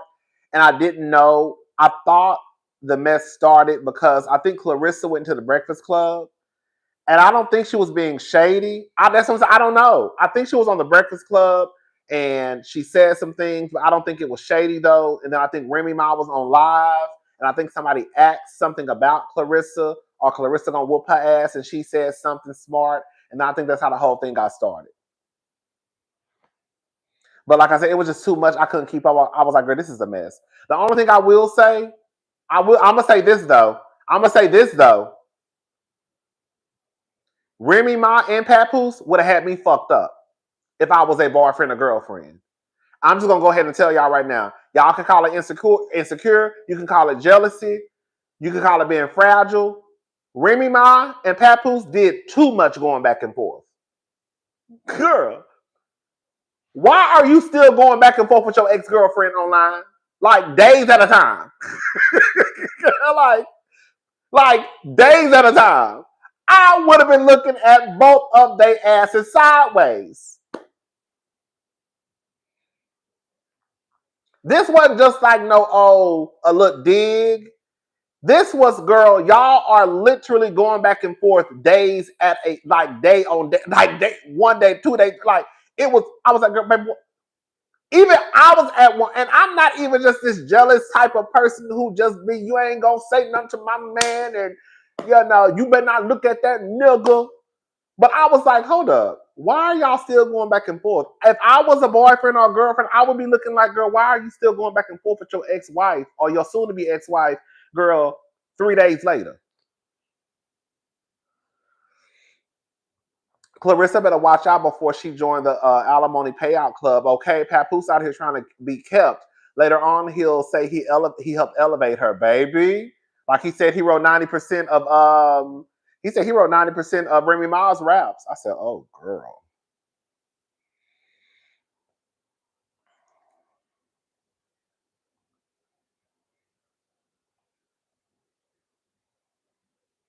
I said, oh, that's tragic. It's Mad Day. It's Mad Day. The other day, girl, the other day, it was hashtag Black Love. The other day, it was hashtag Black Love. Y'all don't remember? The other day, it was hashtag Black Love. Now it's the nigga ain't got no money and he pawning shit. Girl. And now it's she don't write her own shit. But the other day, it was just Black Love. Okay, but now, girl, fast forward, girl, the nigga broke and he pawned my bracelet. Okay, now is that bitch ain't talented and I write all her shit. Girl, but y'all was just hashtag Black Love the other day, and it's so sad because, girl, I don't know what to believe. You know, I used to always put Papoose on my list. But I think I put Papoose on my list because I think because I had never heard of a man doing what Papoose did, you know, for Remy Ma. Basically, you know, when he waited on her to get out of jail, you know? And I was like, oh my God. So I think I was like, kind of like, you know, lack of a better word, not impressed, but kind of moved by that. Now it's like, girl, you might be an ain't shit nigga. And Remy might be an ain't shit nigga too. Y'all said ain't shit nigga. Hey, Remy might I know he said something about girl, we need to okay. Girl, I had to take him off. I don't know who to believe, but girl, I had to take him off. We taking Papoose off. Yeah. We gonna have to take him off the list, baby, because I ain't got time, bro.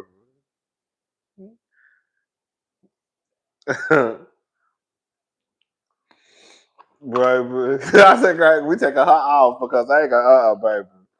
Okay.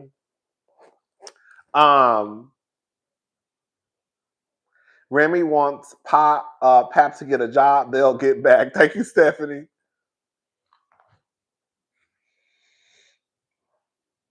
But yeah, it was just so much, and their video. When I tell you, I saved the video because Papoose videos were posted on his Instagram page. I heard Pap still lives with Remy, and then go spend a night with the boxing girl. For real? Oh, that's a mess. Thank you, the recessionista. What was I saying? Sorry, I forgot.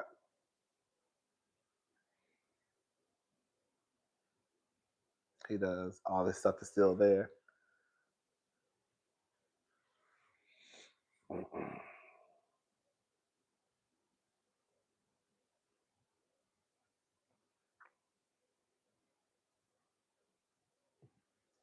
Okay.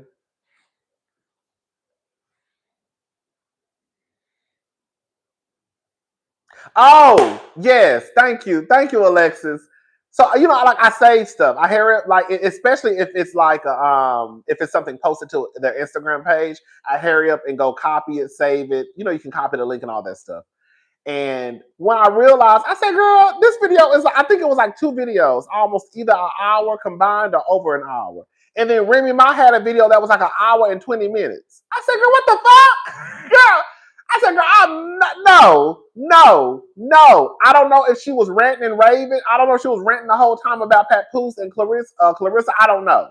But I was like, girl, Girl, I'm out of town. I don't have time to be trying to listen to this and then trying to, like I said, girl, it's a wrap. Girl, y'all doing too much. It was just too much. It was just too much to me. Even I was like, girl, and girl, I love the mess. I love the mess, but I was like, girl, this ain't even. I can't even keep up with the mess.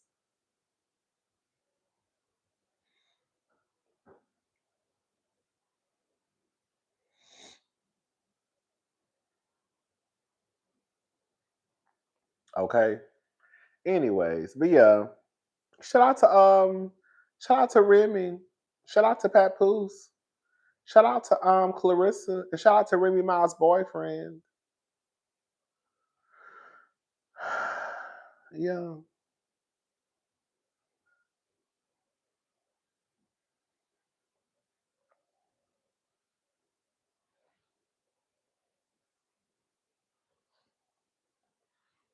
Oh my god.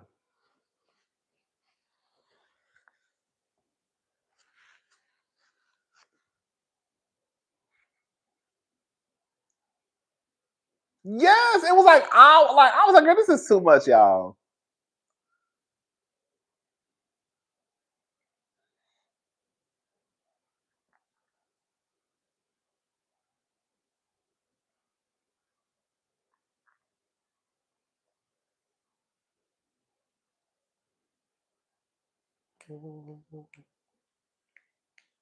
Girl, I don't pay attention to Amber Rose.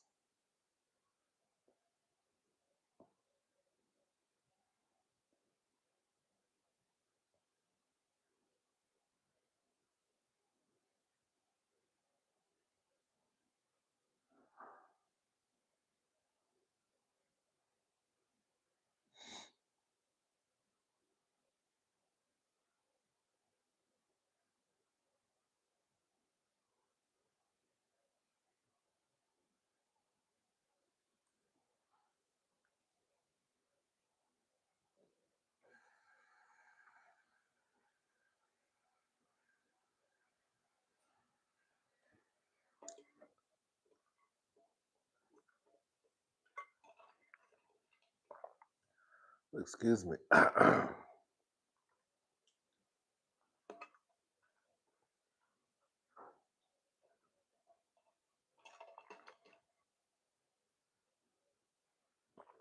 Ooh, excuse me, y'all. Yes, I'm going to BravoCon more than likely. 1 or 2 days. Probably not all 3 days. Friday, Saturday, Sunday. But y'all, I'm gonna go. Girl, whatever. Like I don't I'm gonna go. Okay. And be rolling my eyes the whole time, like, girl.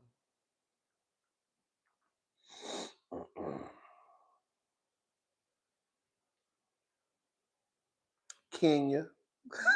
Okay. Kenya Moore. Shit.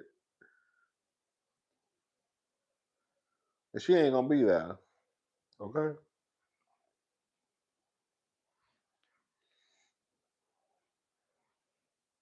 Y'all think Kenya gonna be at the reunion? Y'all think Kenya gonna be at the reunion? Girl, at this point, they at this point they at this point they need to bring Nene and Kenya to the reunion. Because, baby, if it keep going the way it's going, girl, I don't think she's gonna be there either. Honestly, I think after this season, girl, it's on pause. I really think Atlanta about to be on pause. But come on, 400K viewers. I think they're gonna be on pause because I think, like I said today on Twitter, it's too many Andy, NBC Universal, Bravo, Truly Original, especially Truly Original, because I heard they have all the power. Well, I don't think they can hire. I don't think they can hire the people though. But once they take over once they start to film, they have all the power. That's from what I understand. I don't know. Don't quote me on that though. But I think their ego, it's their ego and their pride and their favoritism. And I think that's why Atlanta and some of these shows are not working. That's what I really think that's what it is. Like, don't get it twisted. We complain, me, girl, the viewers, we complain all the time. You're not gonna be able to make everybody happy. Somebody gonna be pissed off. You know what I'm saying? everybody is not going to be satisfied. But I think that when it is clear that you're not doing what's best for the show, and you think that you can continue to play in the viewers' faces, you get the response that you just received on Sunday night. And I know they don't care about what the viewers think. They think they know what's best for the show. And I feel like the decisions that they're making, they're not benefiting the show. Like, for example, Married to Medicine. I have seen people who watch Married to Medicine, including myself, scream from the mountaintop that they want Mariah Huck back on the show. But instead of going to get Mariah, you go get Sweet Tea. Okay. People say, we want Mariah, we want Mariah, we want Mariah. You go get Phaedra.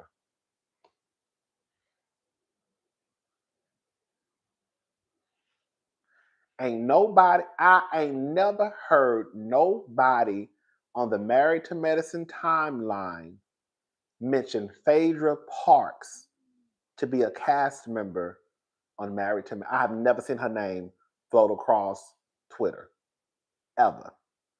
I've even heard people say Quad should be on Real Housewives of Atlanta. Mariah should be on Real Housewives of Atlanta. I've never heard one person say they want to see Phaedra on Married to Medicine. I heard that they wanted to do a one-on-one sit down with her, but didn't want to pay her. So that's why she was disinvited. Oh, baby, please. Y'all got the game fucked up. Andy sitting over there, girl, worth what? How much? Y'all, and that go, girl, let me shut up. You know what I'm saying? So they don't really care about the viewers. Girl, don't get me started. Because y'all know if I start talking about Atlanta, I'm gonna be on here all night. They don't care about they don't really care what we think. I think they do what they think is best for the show. And what they're doing is not best for the show. Like, y'all are really trying to make us believe that Phaedra is the it girl. I've been telling y'all for years, nobody cares about Phaedra. They wanted to see Phaedra and Candy. That's what the people wanted to see. Y'all really trying to push the frickin' frack of 2025 on us. And Sunday night, it showed people nobody gives a fuck about Portia and nobody gives a fuck about Phaedra. But I've been telling y'all this shit forever. Not y'all, not them, because I know they don't watch my. No, let me shut up. I almost said something. Because they watch. Let me shut up.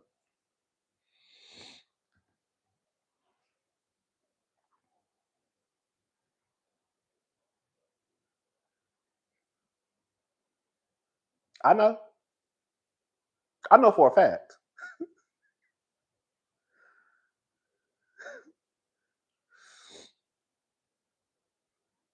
No, fact, like fact, FACT.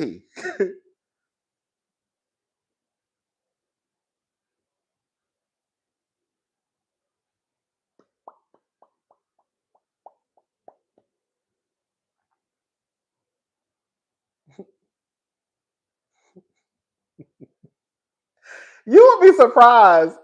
Anyways.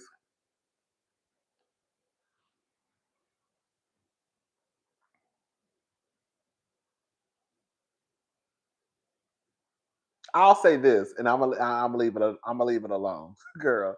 I know for a fact that people from Truly Original watch my videos. I know for a fact.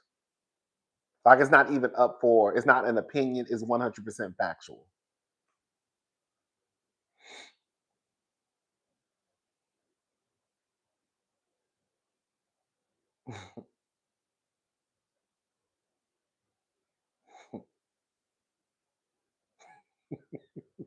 But anyway, so all I'm saying is, come on, T. Come on, T. Okay? But yes, it's 100%. like factual, not an opinion. It's like it's set in like facts, set in stone. Girl, people from Truly Original watch my videos. They do. They do. Definitely, 100%. Not 99.99, 100%, a million percent. Okay, you would think they would, baby, the way I be down here on their motherfucking necks. Okay, because bitch, I still ain't stopped. I don't give a damn. Hello, that's what y'all be thinking, girl. The girls be thinking I'm gonna stop. I ain't stopping. If I got something to say, I'm saying it. Okay. The girls be like, well, so okay. Well, I'm still gonna say what the fuck I gotta say, girl. Ain't nobody stopping shit over here. I don't give a damn who. I don't give a damn who watching. I said what the fuck I said. But yeah, all I'm saying is like they're messing up the show. Y'all, hey, girl, y'all messing up the show because whatever y'all are doing, while yes, you are the experts, while yes, you have the experience, while yes, I know that it is more than likely harder than what we think it is to produce a show. I think that when they do things like what they're doing with Atlanta, they think that they are hitting it out of the ballpark, I'm assuming. But y'all are really fucking up Real Housewives of Atlanta. Like y'all really are. Like they really, really are.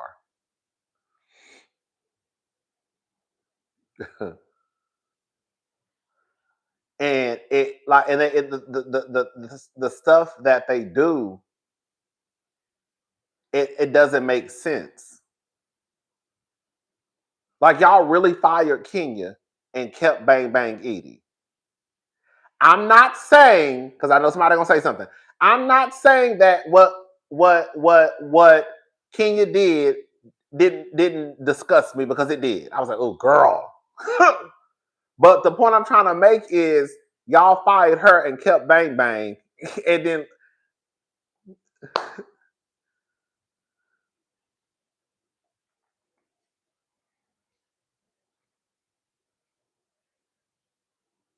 I saw the diva saying something like this the other day. It really is like getting rid of your top sales associate.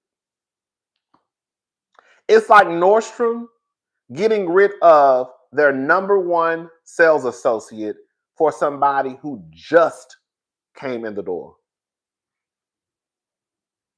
That literally is what happened.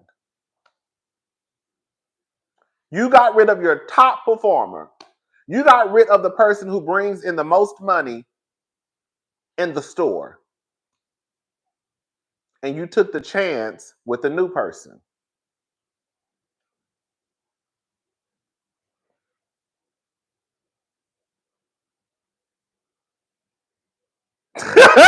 You have to be able to take constructive criticism.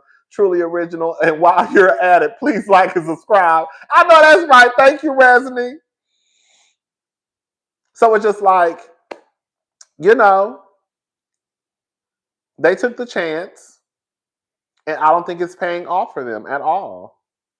They took the chance, right? They freed up some of the money. I'm sure Kenya, at this point, with Candy gone, Kenya was probably the highest paid on the cast. So now we don't have to pay Kenya. That money is freed up. We got this new girl. She's thirsty. She gonna do everything. We can just give her a couple of dollars, right? And then we can bring Feifei back. And then people love Phaedra.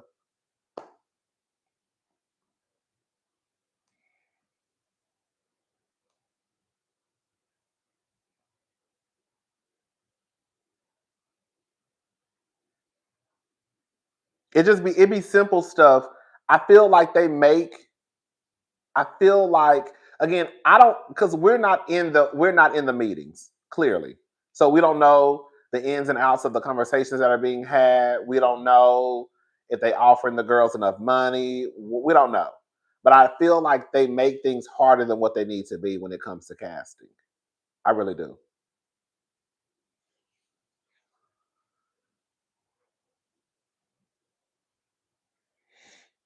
And again, you're not gonna make everybody happy. Somebody's gonna be pissed off. This year it was Team Twirl. You know what I'm saying? Girl, this season we had girl. This season, girl, we was the ones that was pissed off. Okay. Um, but you know, it is what it is. Baby.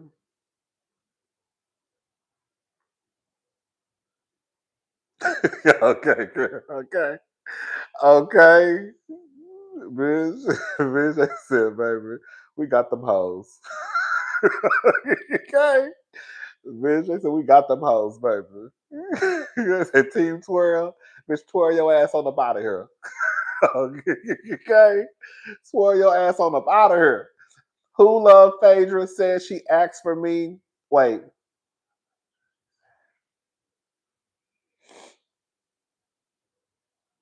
Who Love Phaedra? She said you asked for me when well here I am. Phaedra, who asked for you? I'm confused. That's what I'm saying. Like I think that somebody, the people who love Phaedra, I think that Phaedra is kind of, it's kind of feeling herself.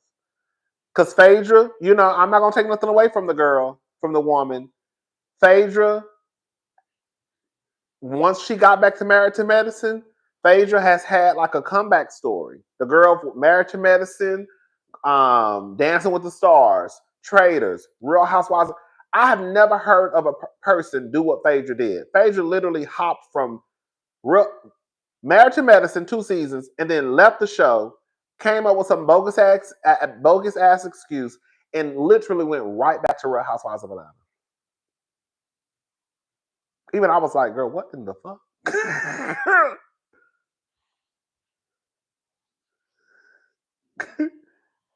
Even I was like, girl, y'all talk about Giselle fucking somebody at NBC, girl. Hello. She gotta have some, baby. Her man got to be, girl, one of the suits.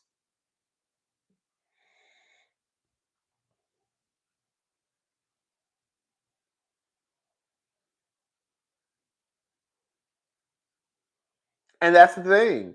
If they were gonna bring Phaedra back, they should have brought Phaedra back when Candy was still on the show. That would have been the only thing that would have helped the show and Phaedra's return. That would have been the only thing.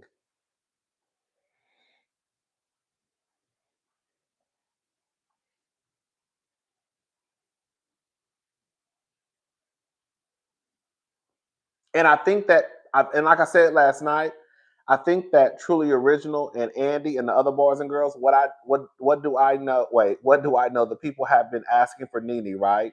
Never heard Phaedra in any of those conversations unless I missed something. Thank you, Resney. Um,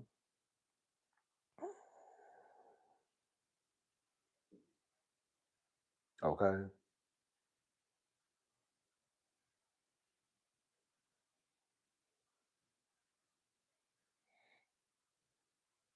okay.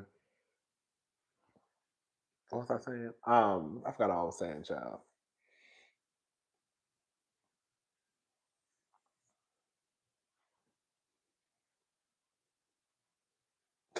Low key, come on, Julian. Low key, it was a majority of white viewers who wanted Phaedra back. Come on, come on.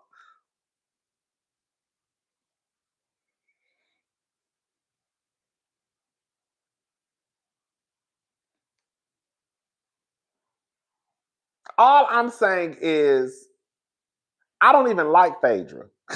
Okay? But what I'm saying is I can look at the bigger picture.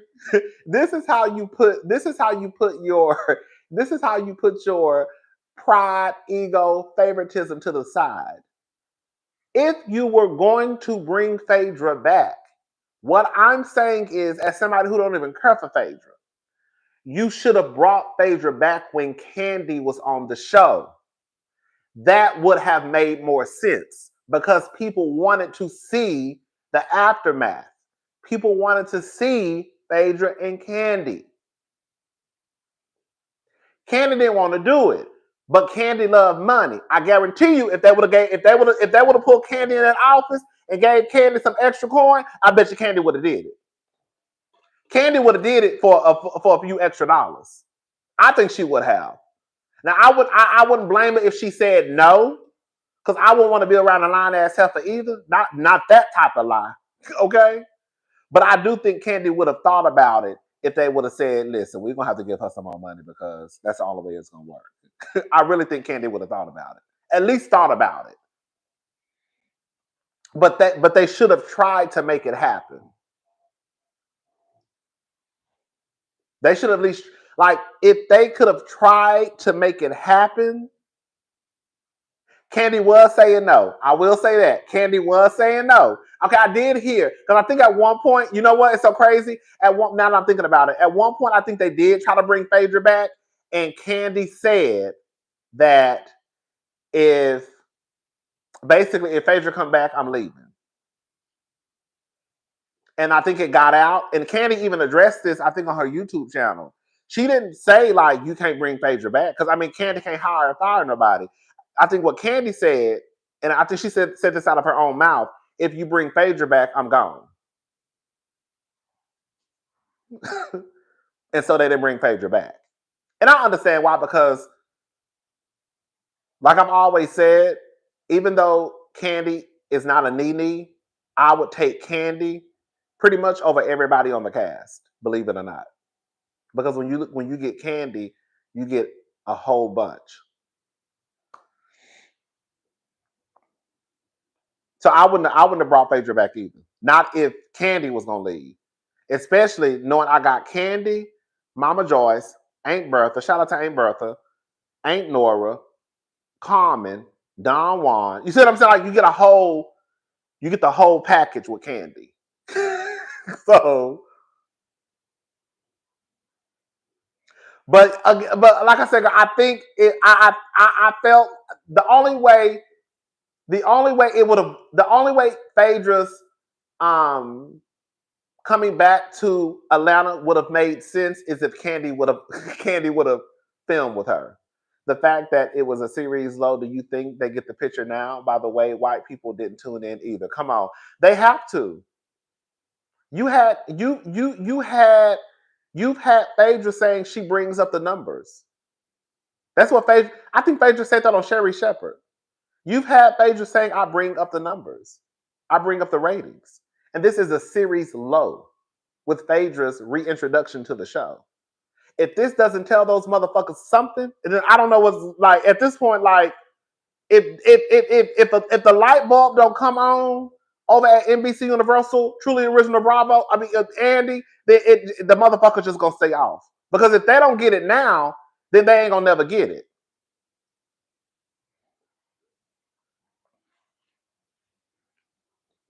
Like,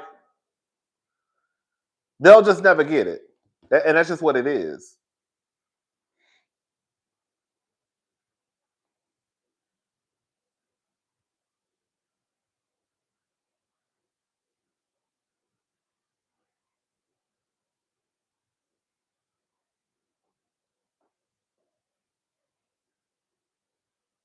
But yeah, it is what it is. It's sad. I mean, you know, I really think they're gonna go on pause though after this weekend.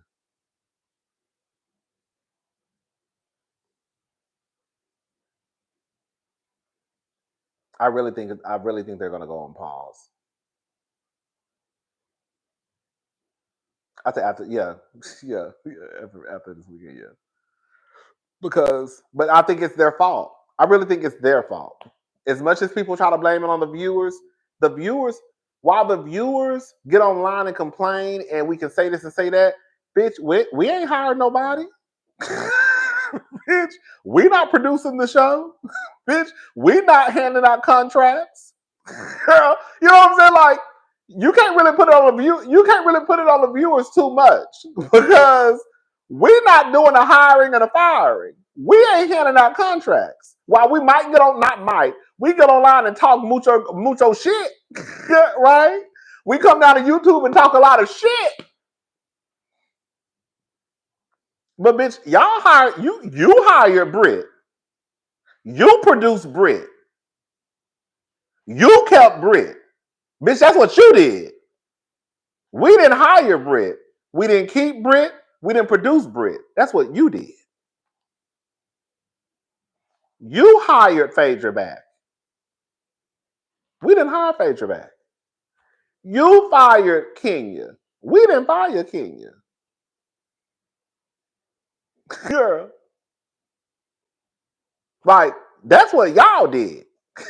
Y'all did the hiring process. Y'all did the firing process. Y'all drew up the contracts. Y'all handed out the contracts. Y'all handed them an ink pen. Y'all hired Truly Original. Girl, like, that falls on them.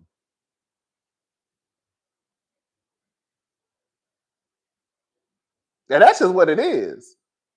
Again, while yes, I acknowledge that we do talk a lot of shit and you will never make all of us happy, no. The viewers told you what they wanted, they didn't deliver. That's bad customer service. Resney, thank you. And the fact of the matter is, even though, let me say this, even though I can understand, especially Andy, why he don't want to fuck with her, which is Nene, the fact of the matter is, I have seen people screaming for Nene to be back on the show for a very long time. Again, I understand why Nene ain't down to Bravo. Okay? I'm just saying that it's two things. Two things can exist. I understand why she ain't down there, but I also see what I see online.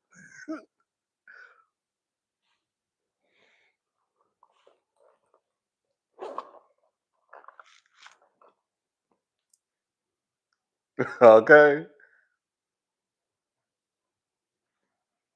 But yeah.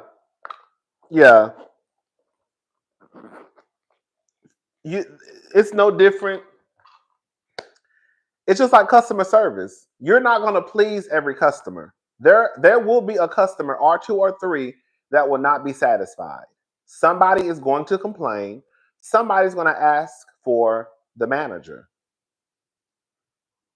Somebody will. Somebody's going to say that, girl, this person was horrible. Thank you, Anne-Marie. Thank you so much. Somebody's going to ask to speak to a manager. But they even going to call corporate. So that just comes with the territory. But at the end of the day, it's still up to the business to produce, girl, the best, of the best. It's almost like, it's kind of like getting mad at the customers at Nordstrom because they're complaining about the sales associates, and then you get mad at the customers. Does that make sense? What I'm saying? Like, and that's what I feel like some people are doing. Like, you want to get mad at the fans because they're complaining about the show, girl. But y'all are the one who hide. Does that make sense what I'm trying to say?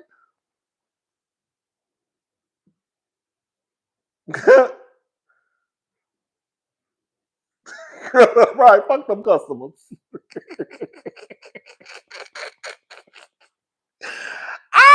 Okay, fuck them customers. Shit, they'll be all right. They're gonna get what they gonna get.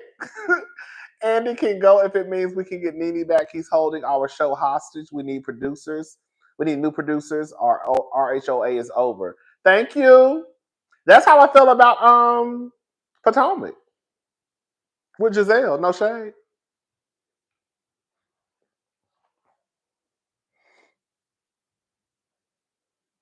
When it's blatant favoritism, it never works for the show.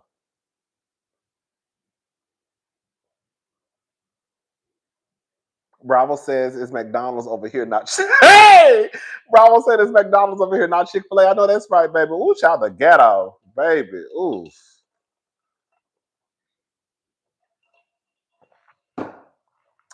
I told y'all it was a season.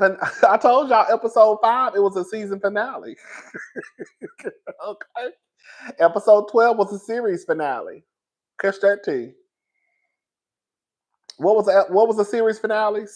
Real Housewives of Atlanta season 16, episode 12 series finale. Series finale. The season finale ended episode 5. The series finale ended episode 12. I said, oh no.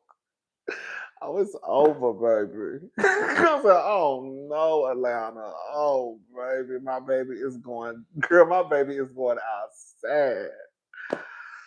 Oh God, she going out sad, baby. Okay. I ain't going out sad, baby. I said, oh no. You know what's so crazy? Like, I care, but I don't care. If Atlanta would have been put on pause like 3-4 seasons ago, girl, I probably would have had a fit. Because Atlanta has always been my top housewife franchise, out of all of them. Girl, I've always went up for Atlanta. But now, like, I don't even care because it's kind of like, girl, it is what it is. Because in real life, you're not hurting me at all. Now the girls will be affected because they won't have that income coming in anymore. The producers may be affected because that's going to be one less job that they have. I mean, they can produce other shows, right? We're not going to be I'm not going to be affected if Atlanta go off at all. Like at all. But like my life will not change. Mm-mm. It won't. So in the grand scheme of shit, I really don't give a fuck. I would be like, oh shit, Atlanta not coming back. Damn. All right, y'all. We'll go. What we gonna review? What we gonna review next? Mm-hmm.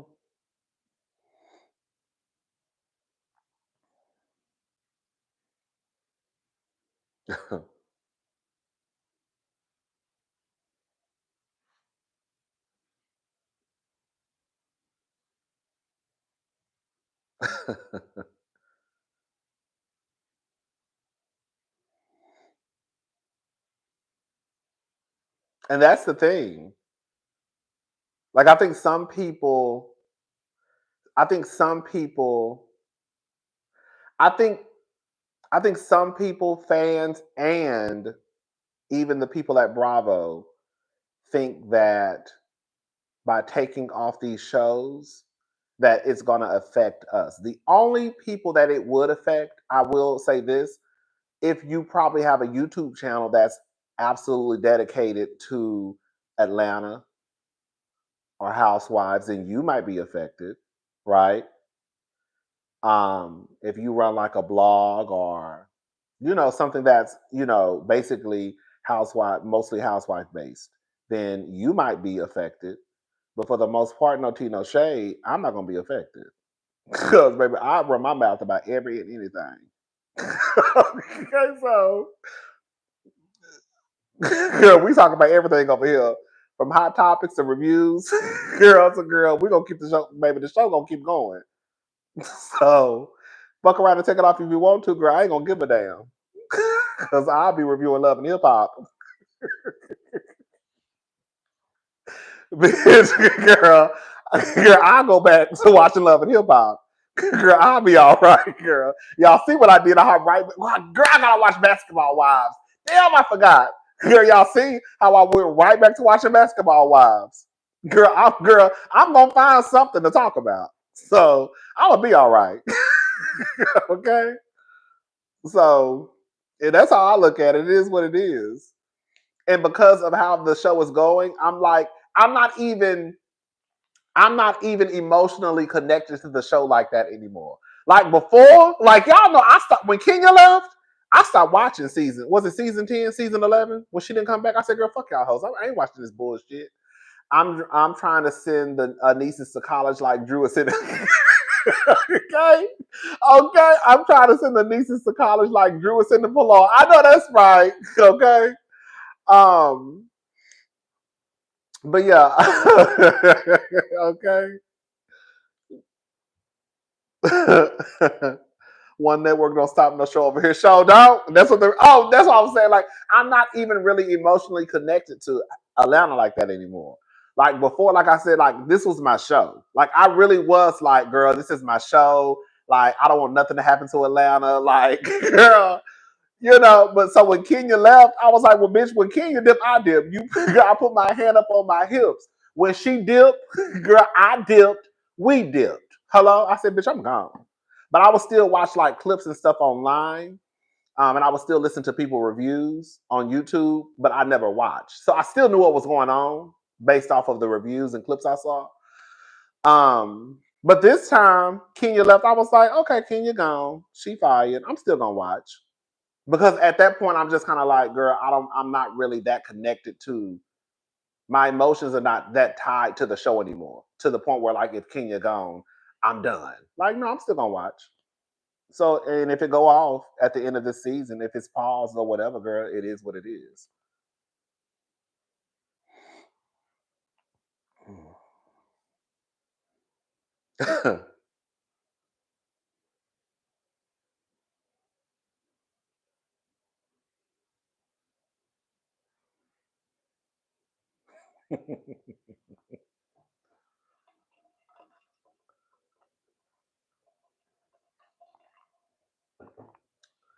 Anyways, shall we just start talking about Atlanta?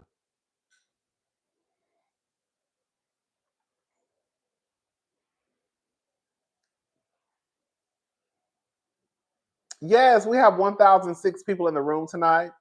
Can y'all please do me a huge favor and like the video? It's free. It doesn't cost anything. And it really helps out the channel. Okay, you can always go to Now That's TV or Zeus. Okay, don't get it twisted. Don't get it twisted. Because if push come to shove, I damn sure will. Like I said, girl, it's really shit out there to talk about. Okay, so I'm gonna be all right. Yeah, baby, please.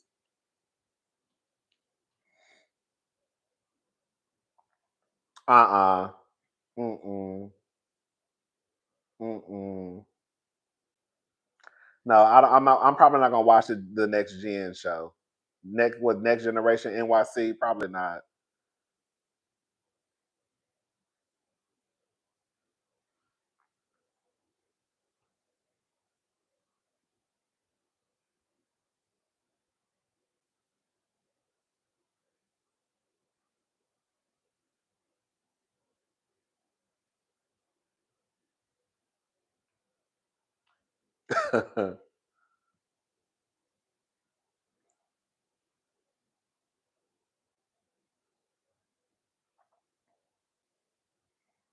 Okay, bitch. Bitch be over here reviewing Baddies, girl. All right, y'all. So this is Baddies. Okay. All right, y'all. So this is Baddies season 17. Now I have not watched, okay?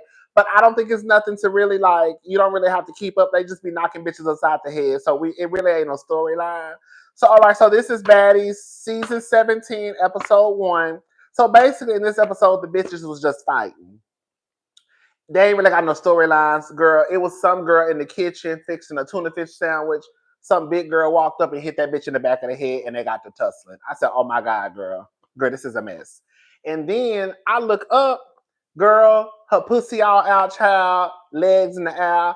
Then another girl walked up and girl stomped the girl. I said, "Oh my god, girl, like why is they fighting, girl?" Okay, girl,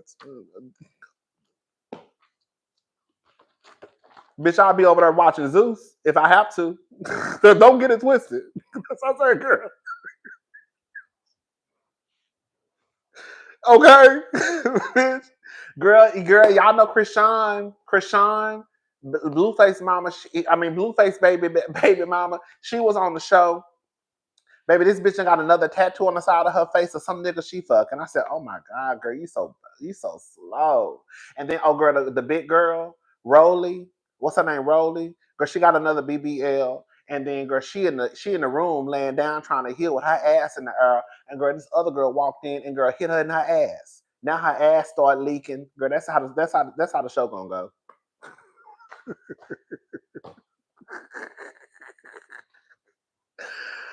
Oh yeah, yeah.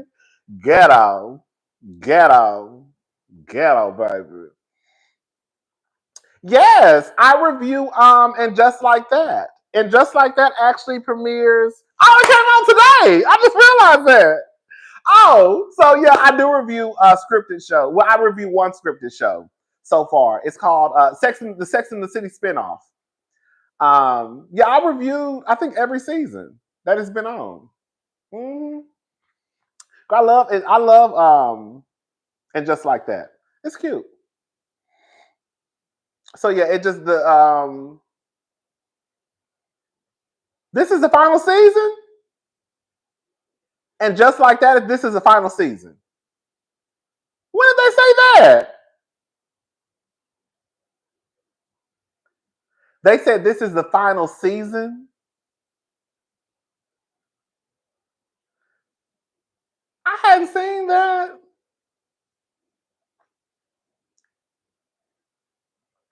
I could not get into Chasing Dallas. I can't.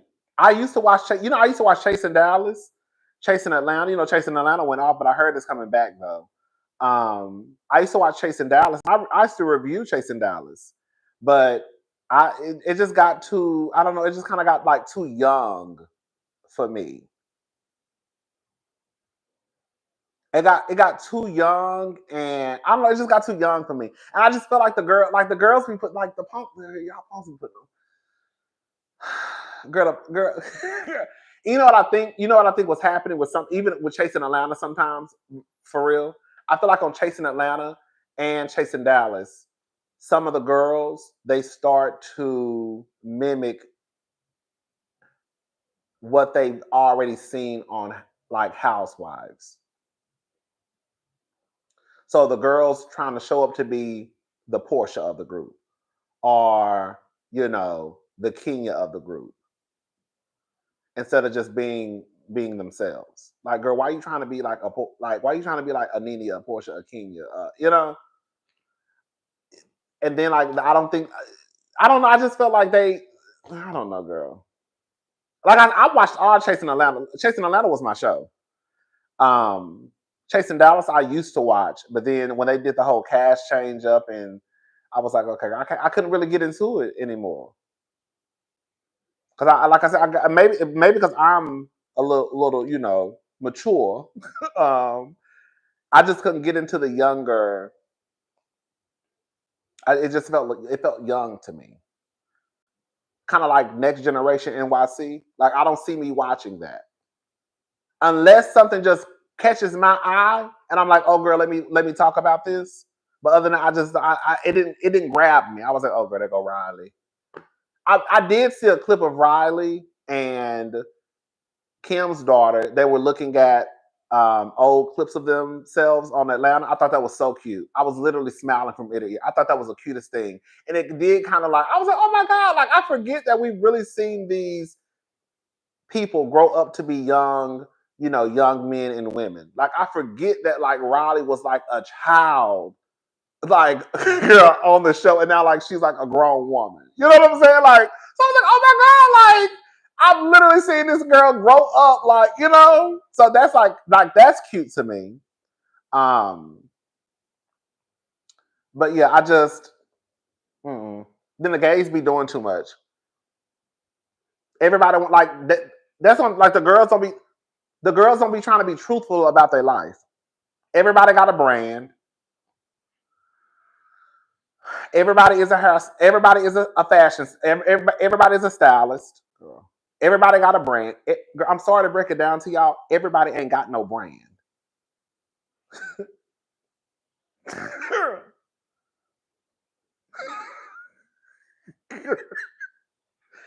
This is my brand.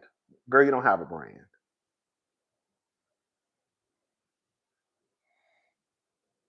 I just feel like I feel like some of the girls, they want to present themselves to be these fabulous girls, right?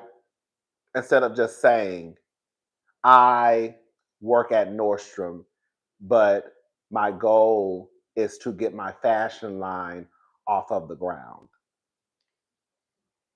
You see what I'm saying? But they won't mention that they probably work at Nordstrom. They'll just be like, I have a fashion line and this is my brand. No, girl, you work at Nordstrom in logistics. However, you are also a fashion designer. How it hasn't really taken off the way you want it to take off. But you'll come in, I'm a hairstylist to the stars. And this is my brand. Everybody got a brand. Everybody is that girl. Right? No, they work at gas station. Right? That's all I'm saying. Like I'm that bitch. And bitch, I always got money. I get to the money, bitch, and then you got a food stamp card. You're like, but girl, you was just over here screaming, I'm that girl, and these hoes can't fuck with me, and I always get to the motherfucking bag. Bitch, I get money, hoe. Bitch, my money is long and strong. But then, girl, you got a food stamp card in your purse. Girl, your money ain't that long if you can apply for food stamps, girl, and be approved. You know that makes sense what I'm saying? Like, I just feel like some of the girls be like living in their own world. Girl, y'all not telling the truth. Everybody want to be fab.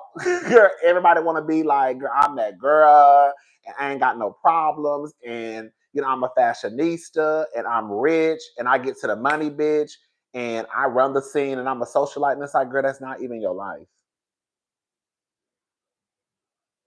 That's not even your life. Now, I want a food stamp card too. Girl, I used to be on food stamps. But what I'm saying is, I don't like when the girls present something that they're not. Like, the same way I feel about Housewives, when they don't present their real life, that shit drives me insane. I just feel like if you're going, just like, girl, just be who you are. Girl, be who you are and tell the truth. If you on food stamps, just say, bitch, I'm on food stamps. But don't be walking around here acting like, girl, I make all this money. No, you don't. Because when you fill out that application, either your ass committing fraud, and that's how you got that goddamn food stamp card, or you ain't making the money that you say you made. You know what I'm saying? Like, but y'all want to walk around here like, girl, I got my Chanel bag. It ain't real. But you got a food stamp card in your Chanel bag too. Does that make sense what I'm trying to say? I'm not trying to shame anybody on welfare. Again, girl, I used to be on food stamps. All I'm saying is like the girls don't be telling the truth. And everybody want to be the girl. I mean, not like the girl, but everybody want to be like that girl. And it's like everybody want to be like the top girl of the group. Like, oh girl.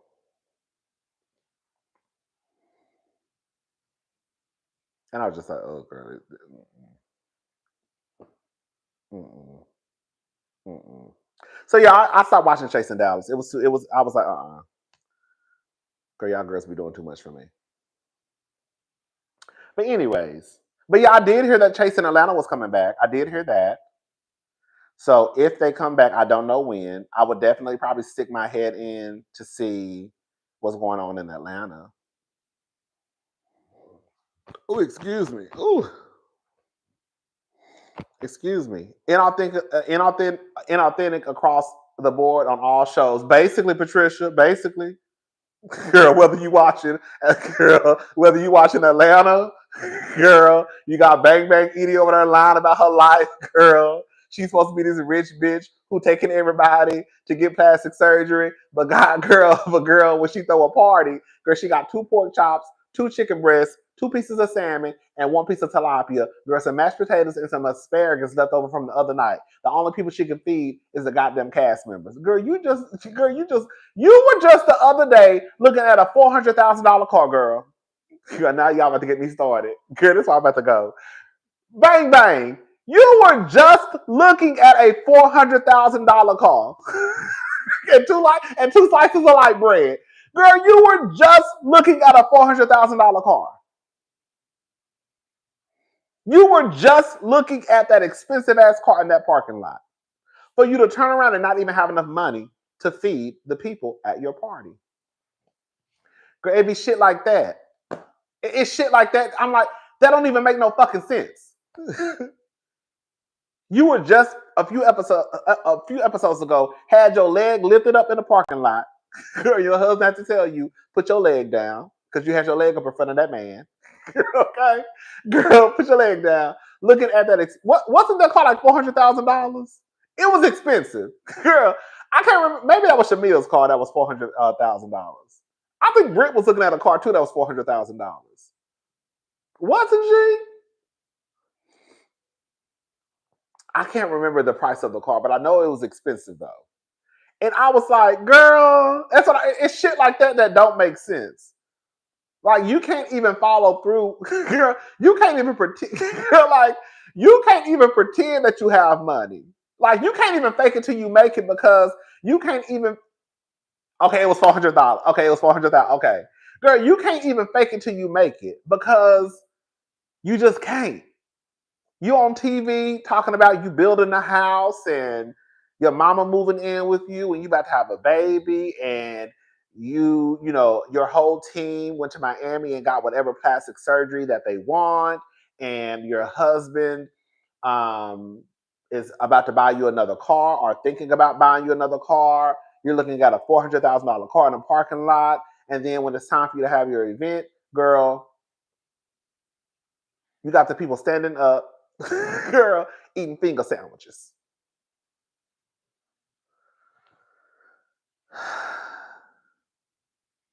I said, oh, girl. That's what I'm saying. Like,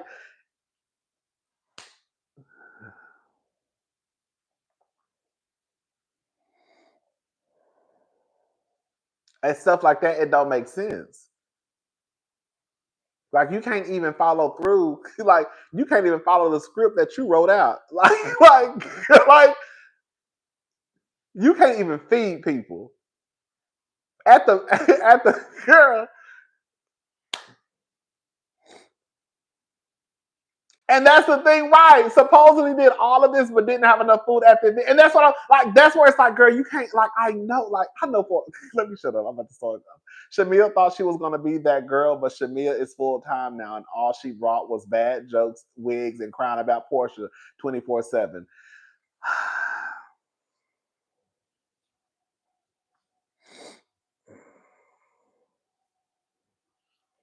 Girl,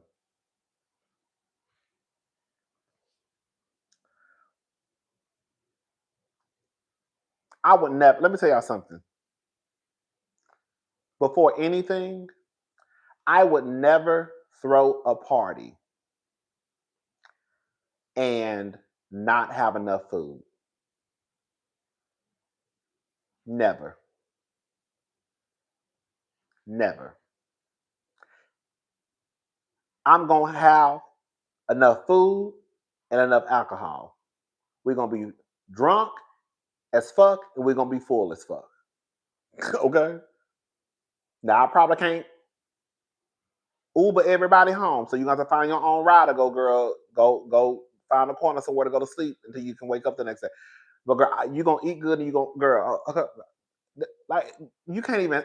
I don't even want to talk about Brit no more. I'm done. I'm done. I hosted a game night some years ago at my sister's house. I tell you, I had so much goddamn food and liquor. Baby, so much food and so much liquor.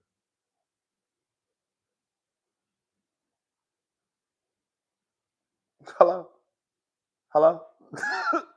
And I don't even do stuff like that. But I was like, I think I want to do a game night for us. My family came into town. Some of my friends came over. It was a good time. Brittany came over. She brought her kids. Girl, we had a good time.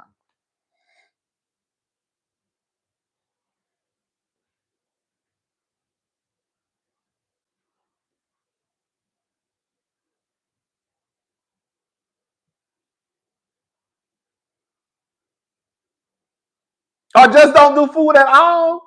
If Brit, you know what Brit could have done, honestly? She really could have just had service walk around with finger foods. She really could have done that and probably gotten away with it. If she just would have said, "There's not any," what what is it when you don't really have like an entree, like just walk around, people drinking, eating little, She could have done that, and I think she probably could have. It would have just went okay. Like we have just people walking around with food. They did it on. Isn't that what Aaron did it on New York? Isn't that what I think Aaron did that at her anniversary party, the first season. Aaron didn't have no food. She didn't have no food. Remember, because Sai got pissed off because she was hungry. So I was pissed. But I think they just had people walking around, and you would just get you would just pick something off of the tray and eat it. I said, baby, that bitch, girl, that's what I'm saying. Like, baby, I said, the bitch, girl, I said, this bitch ain't got no little smokies. I said, this bitch ain't got no little smokies. This bitch girl, this bitch ain't got no meatballs. This bitch ain't got no beans. Girl, you could like this bitch. I said, this bitch ain't got no little smokies and barbecue sauce, some meatballs, girl, some rotel. Girl, deviled eggs. I said, this bitch ain't got no, girl, she really ain't got no wings. I say, damn. Like it really wouldn't have been that hard for her to present like she, and people would have probably bought into it. Like it's like a country club, finger foods. You can't have people at the country club dressed down with no food. Britt could have gone to Publix and did buffet style. She's low class, gotta go. In real life, no, but for real though, thank you, feel good. No, but for real though, Britt really could have just went to Costco's. Girl, she could have went to Publix, probably got 10 or 11 bags of frozen chicken breast. Okay. Girl, got some green beans. Girl, got some potatoes, made some mashed potatoes, and girl, just served it that way. It really, like, nobody, like, they would have, like, it was so many different routes that the girl could have taken to at least present that she tried to do something. And the simple fact that she really, really, really only had food for the cast and then said everybody else is supposed to be standing up. Bitch, what? Bitch, I'm gone. Bitch, what type of shit is this? Girl, I'm gone. Girl. Mm-mm. Literally said, girl, they only got food for the goddamn cast. I said, oh, baby, no. I ain't never heard no. When I say I've never heard of no shit like that.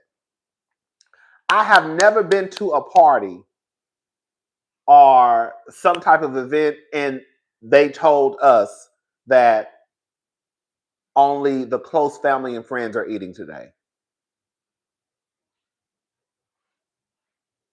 Excuse me? That's literally what she did. Only the close family and friends, the ones who sit at this table, they're the only ones that are eating today. What the fuck? Girl, so you have... And we're supposed to watch them eat. This is crazy. I don't know what the fuck I'm watching. Have you seen One Day on Netflix? If not, watch it and come back and let me know your thoughts. I had to spread it out like that. They wouldn't let me send this. I don't know why. Thank you, Ransom. I have never seen One Day. I'll try to check it out though. Like she really had those people at a table eating while everybody just sat around and watched. I said, man, this is a ghetto ass shit. $500. Yes, $500 of food from Kroger would have fed everyone there. It really would have. That's what I'm saying. It really was.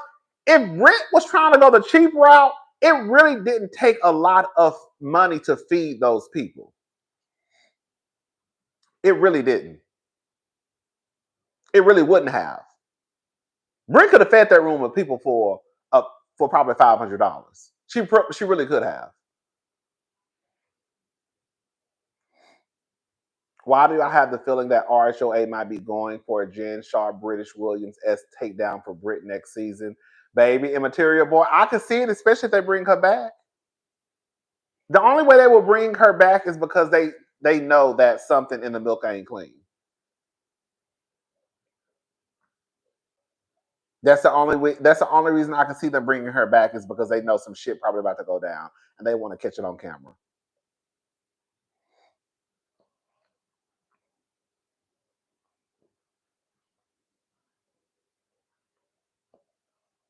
If it's a next season, hello.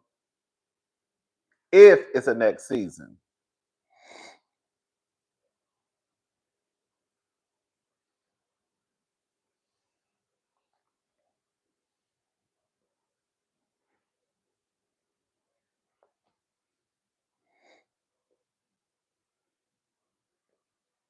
okay.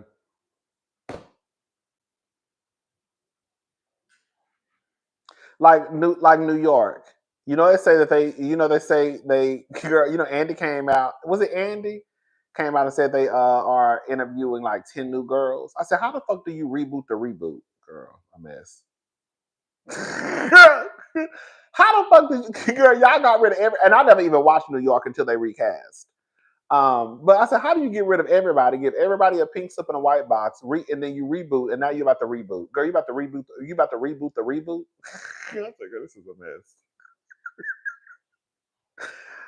Girl, I said, this is a mess. Oh, they ate. Binge-worthy said they cut some stuff out. They ate. Oh, that's good. Okay. I had secondhand embarrassment for her if you didn't have the money, just host the cast. That's really all she had to do. That's really all. Did you see that food that Cynthia had at her house? Did y'all see all that food that Cynthia had at her house when she celebrated Juneteenth? That's exactly how it was supposed to be for Brit.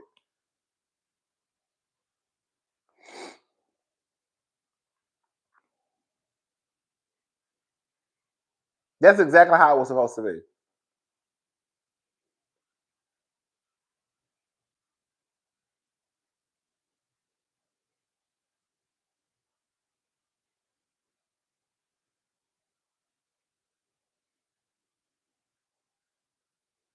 Baby, Cynthia had food, boots. You don't invite nobody.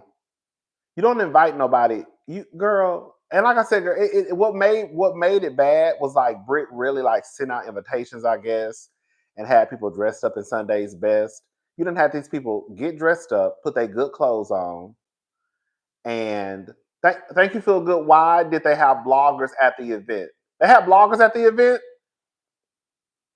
You didn't have these people put their good clothes on.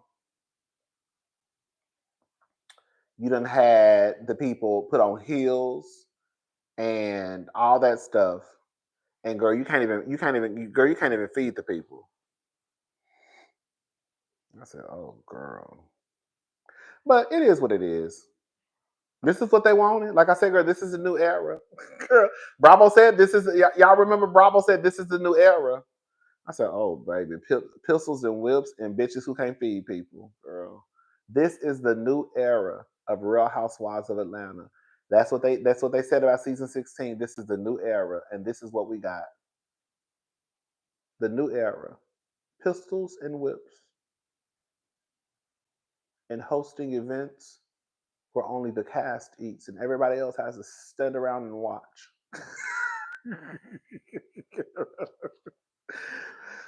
Oh, girl. It's like, girl, this is a mess. This is a mess.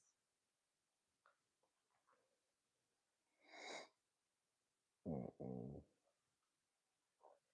Excuse me. That's what they said. They said new era. That's what they said. This is the new era. I said, okay, come on, new era. And this is what we got. I said, oh, baby. Whatever.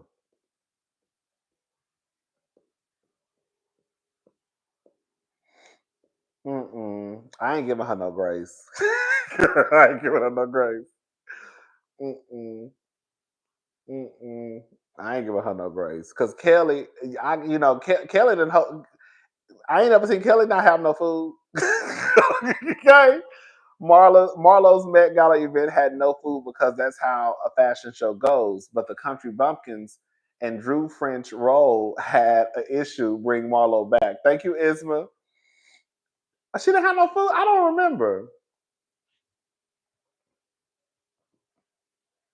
But yeah, most fashion shows, I don't really see food at fashion shows. I can't even remember that event. I think that's when Key had on a white dress though, and I think Marlo had on that red dress or something. But I can't really remember like the details.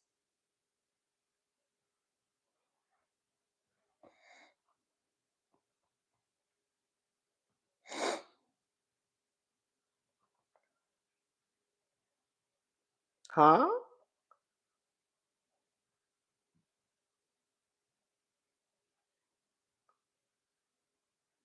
Hold on, what happened? A donation for Barry Nate? Huh?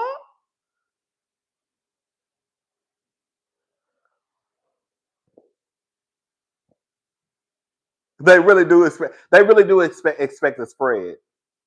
Even Portia. This is like the girls in Atlanta like to eat. This ain't no motherfucking. This ain't no goddamn Beverly Hills where the girls drink their calories. Remember Lisa Renna said that we drink our calories. I said, girl, these drunk assholes. Bitch, I remember Lisa Renna saying that they drink their calories. I said, baby, that's a drunk hoe, baby. Bitches don't even eat. I noticed that girl, these bitches don't even eat. Baby, they said, girl, we gotta cut the calories somewhere, baby. Oh yes, yes. You know I'm ready. Yes,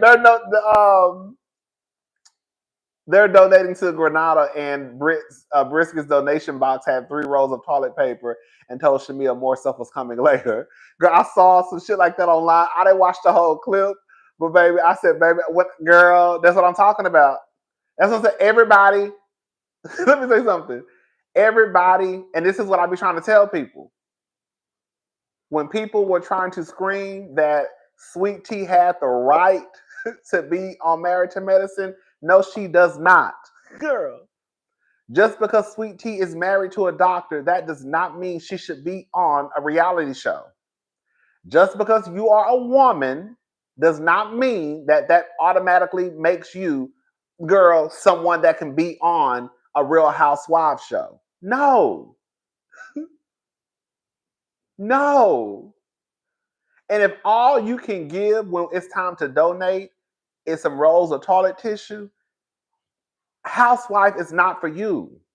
Girl, ain't nothing wrong with donating what you can.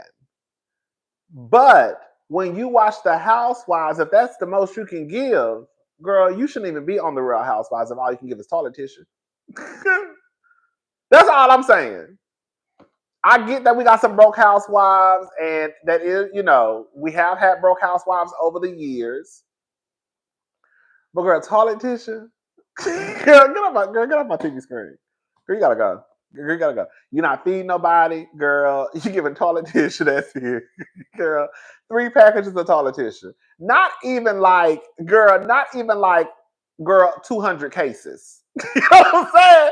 Like, girl, not even like cases on case. Like, right, not even like bulk packages. Like, not even like cases.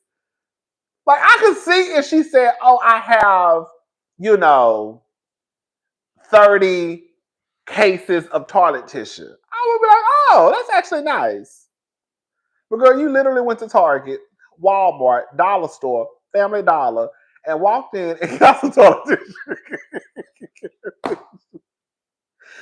Bitch, you literally just went to the store, got some toilet tissue, and put it in your trunk.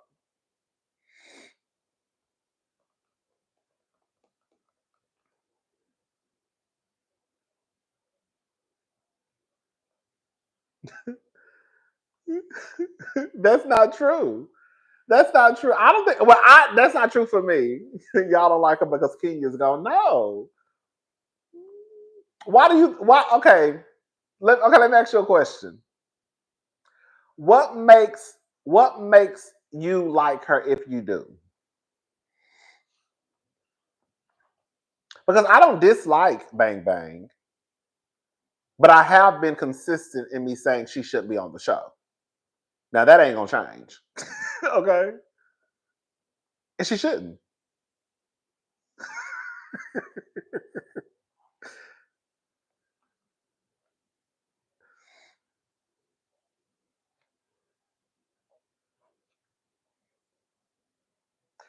Even Marlo, as gutter snipe as Marlo could be, even Marlo tried to be a fab. You know, like even Marlo had her fab moments at times.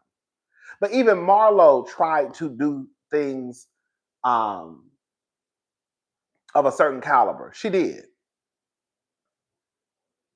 You know what I'm saying?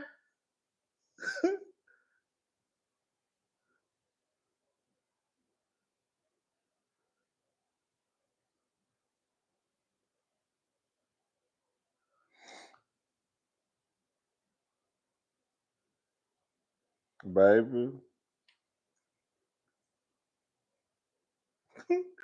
Marlo was cool. Marlo should have stayed a friend of. And Marlo really should have been on this cast for real, though. If we're gonna be honest, Marlo should have been on this. Marlo really should have been on this season with them.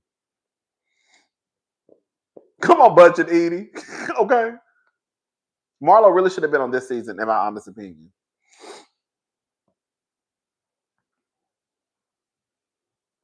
Right,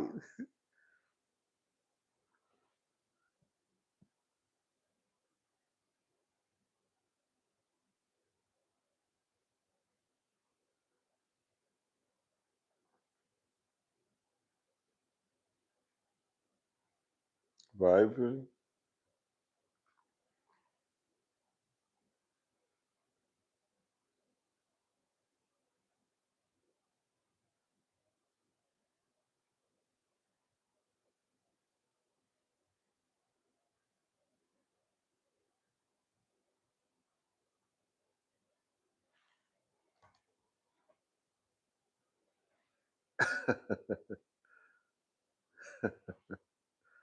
But anyways, yeah, it is what it is.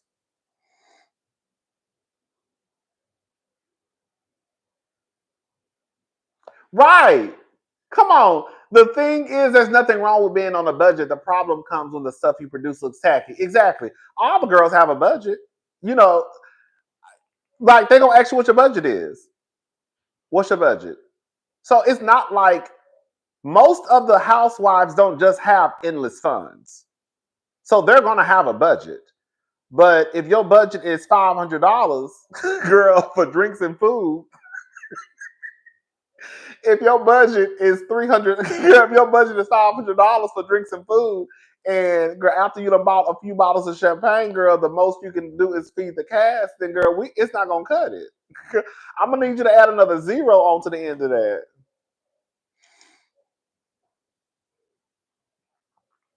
You know what I'm saying?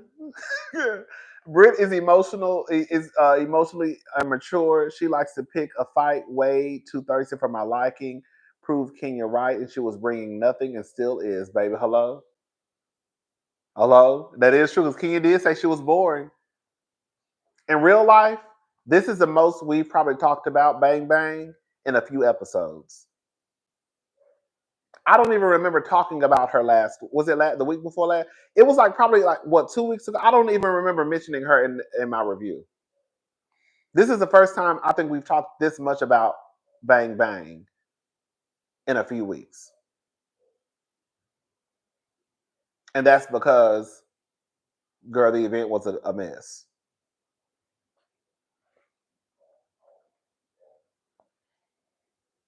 Okay, okay, okay.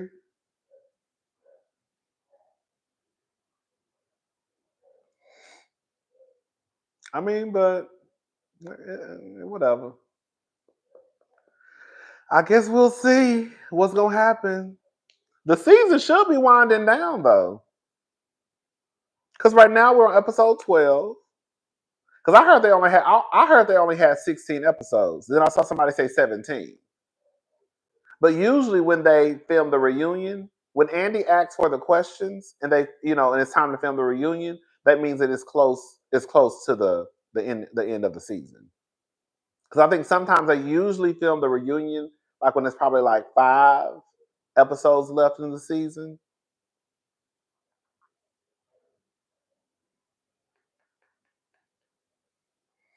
So, like I said, girl, it's about to end. So, I guess we'll find out what's going to happen after this season wraps up. Girl, in real life, the reunion really could be, girl. I mean, if we're gonna be honest, girl, it really could be like a 90-minute special, maybe 90. Girl, like like we're really, and I'm pushing with 90.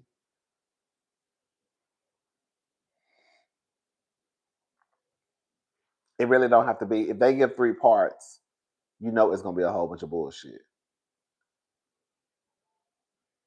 They really don't. They don't need 3 parts at all, and we pushing with 2. The biggest thing that happened, if we just gonna go ahead and keep it a buck, was the shit with Kenya. Girl, that was really probably the most exciting thing, which is fucked up because she saw somebody suck a dick. But, girl, that was probably the most exciting thing that happened this season. So if Kenya's not going to be at the reunion, which she's not, because unless they change their mind the other day and ask her to come, but Kenya not going to be at the reunion. So at that point, like, like,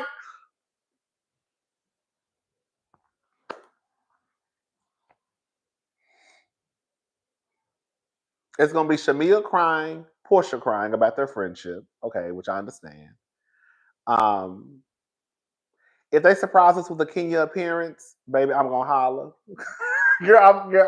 If Kenya does pop her black ass up at that reunion, I'm really gonna gag low key.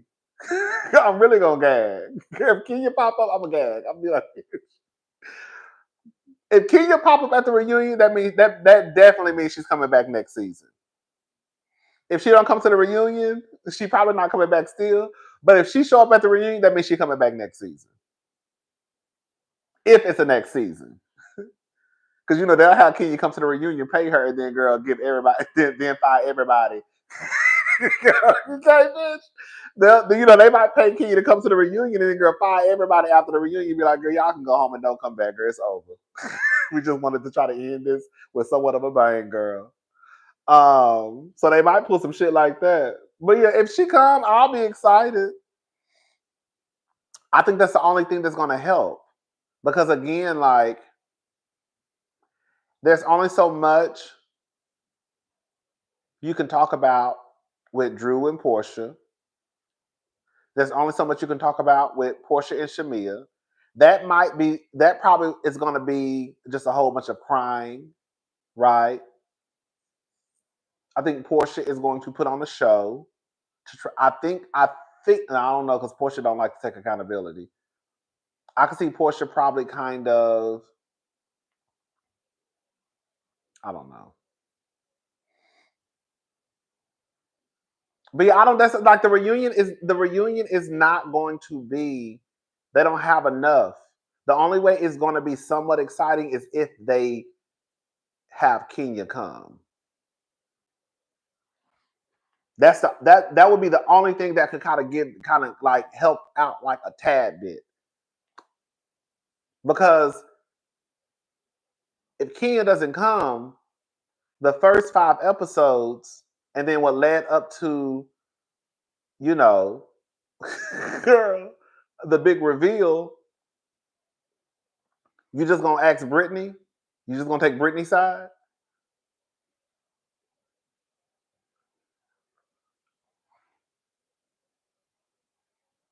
And then of course, they probably gonna drag Brittany, Angela, Drew, and Kelly. and probably and Shamia.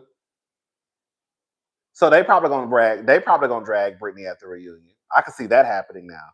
I could see that happening. I could see them turn Brittany up at the reunion. I could see that. There will be no real tears from Portia. They can bring Kenya to deal with the Brit thing, and also her and Cynthia. Thank you, Resney.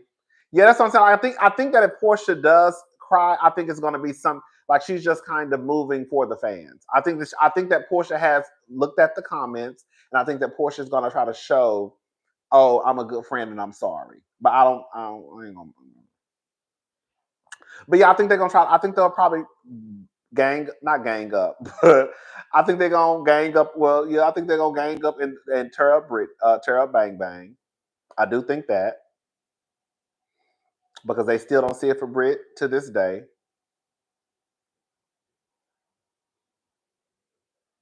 I think that Portia and Kenya gonna have their situation. Not Portia and Kenya. I think Portia and Shamia are gonna have their situation definitely. I could see Portia and Angela having a little 1-2. Because Angela been calling Portia all types of hoes. Okay.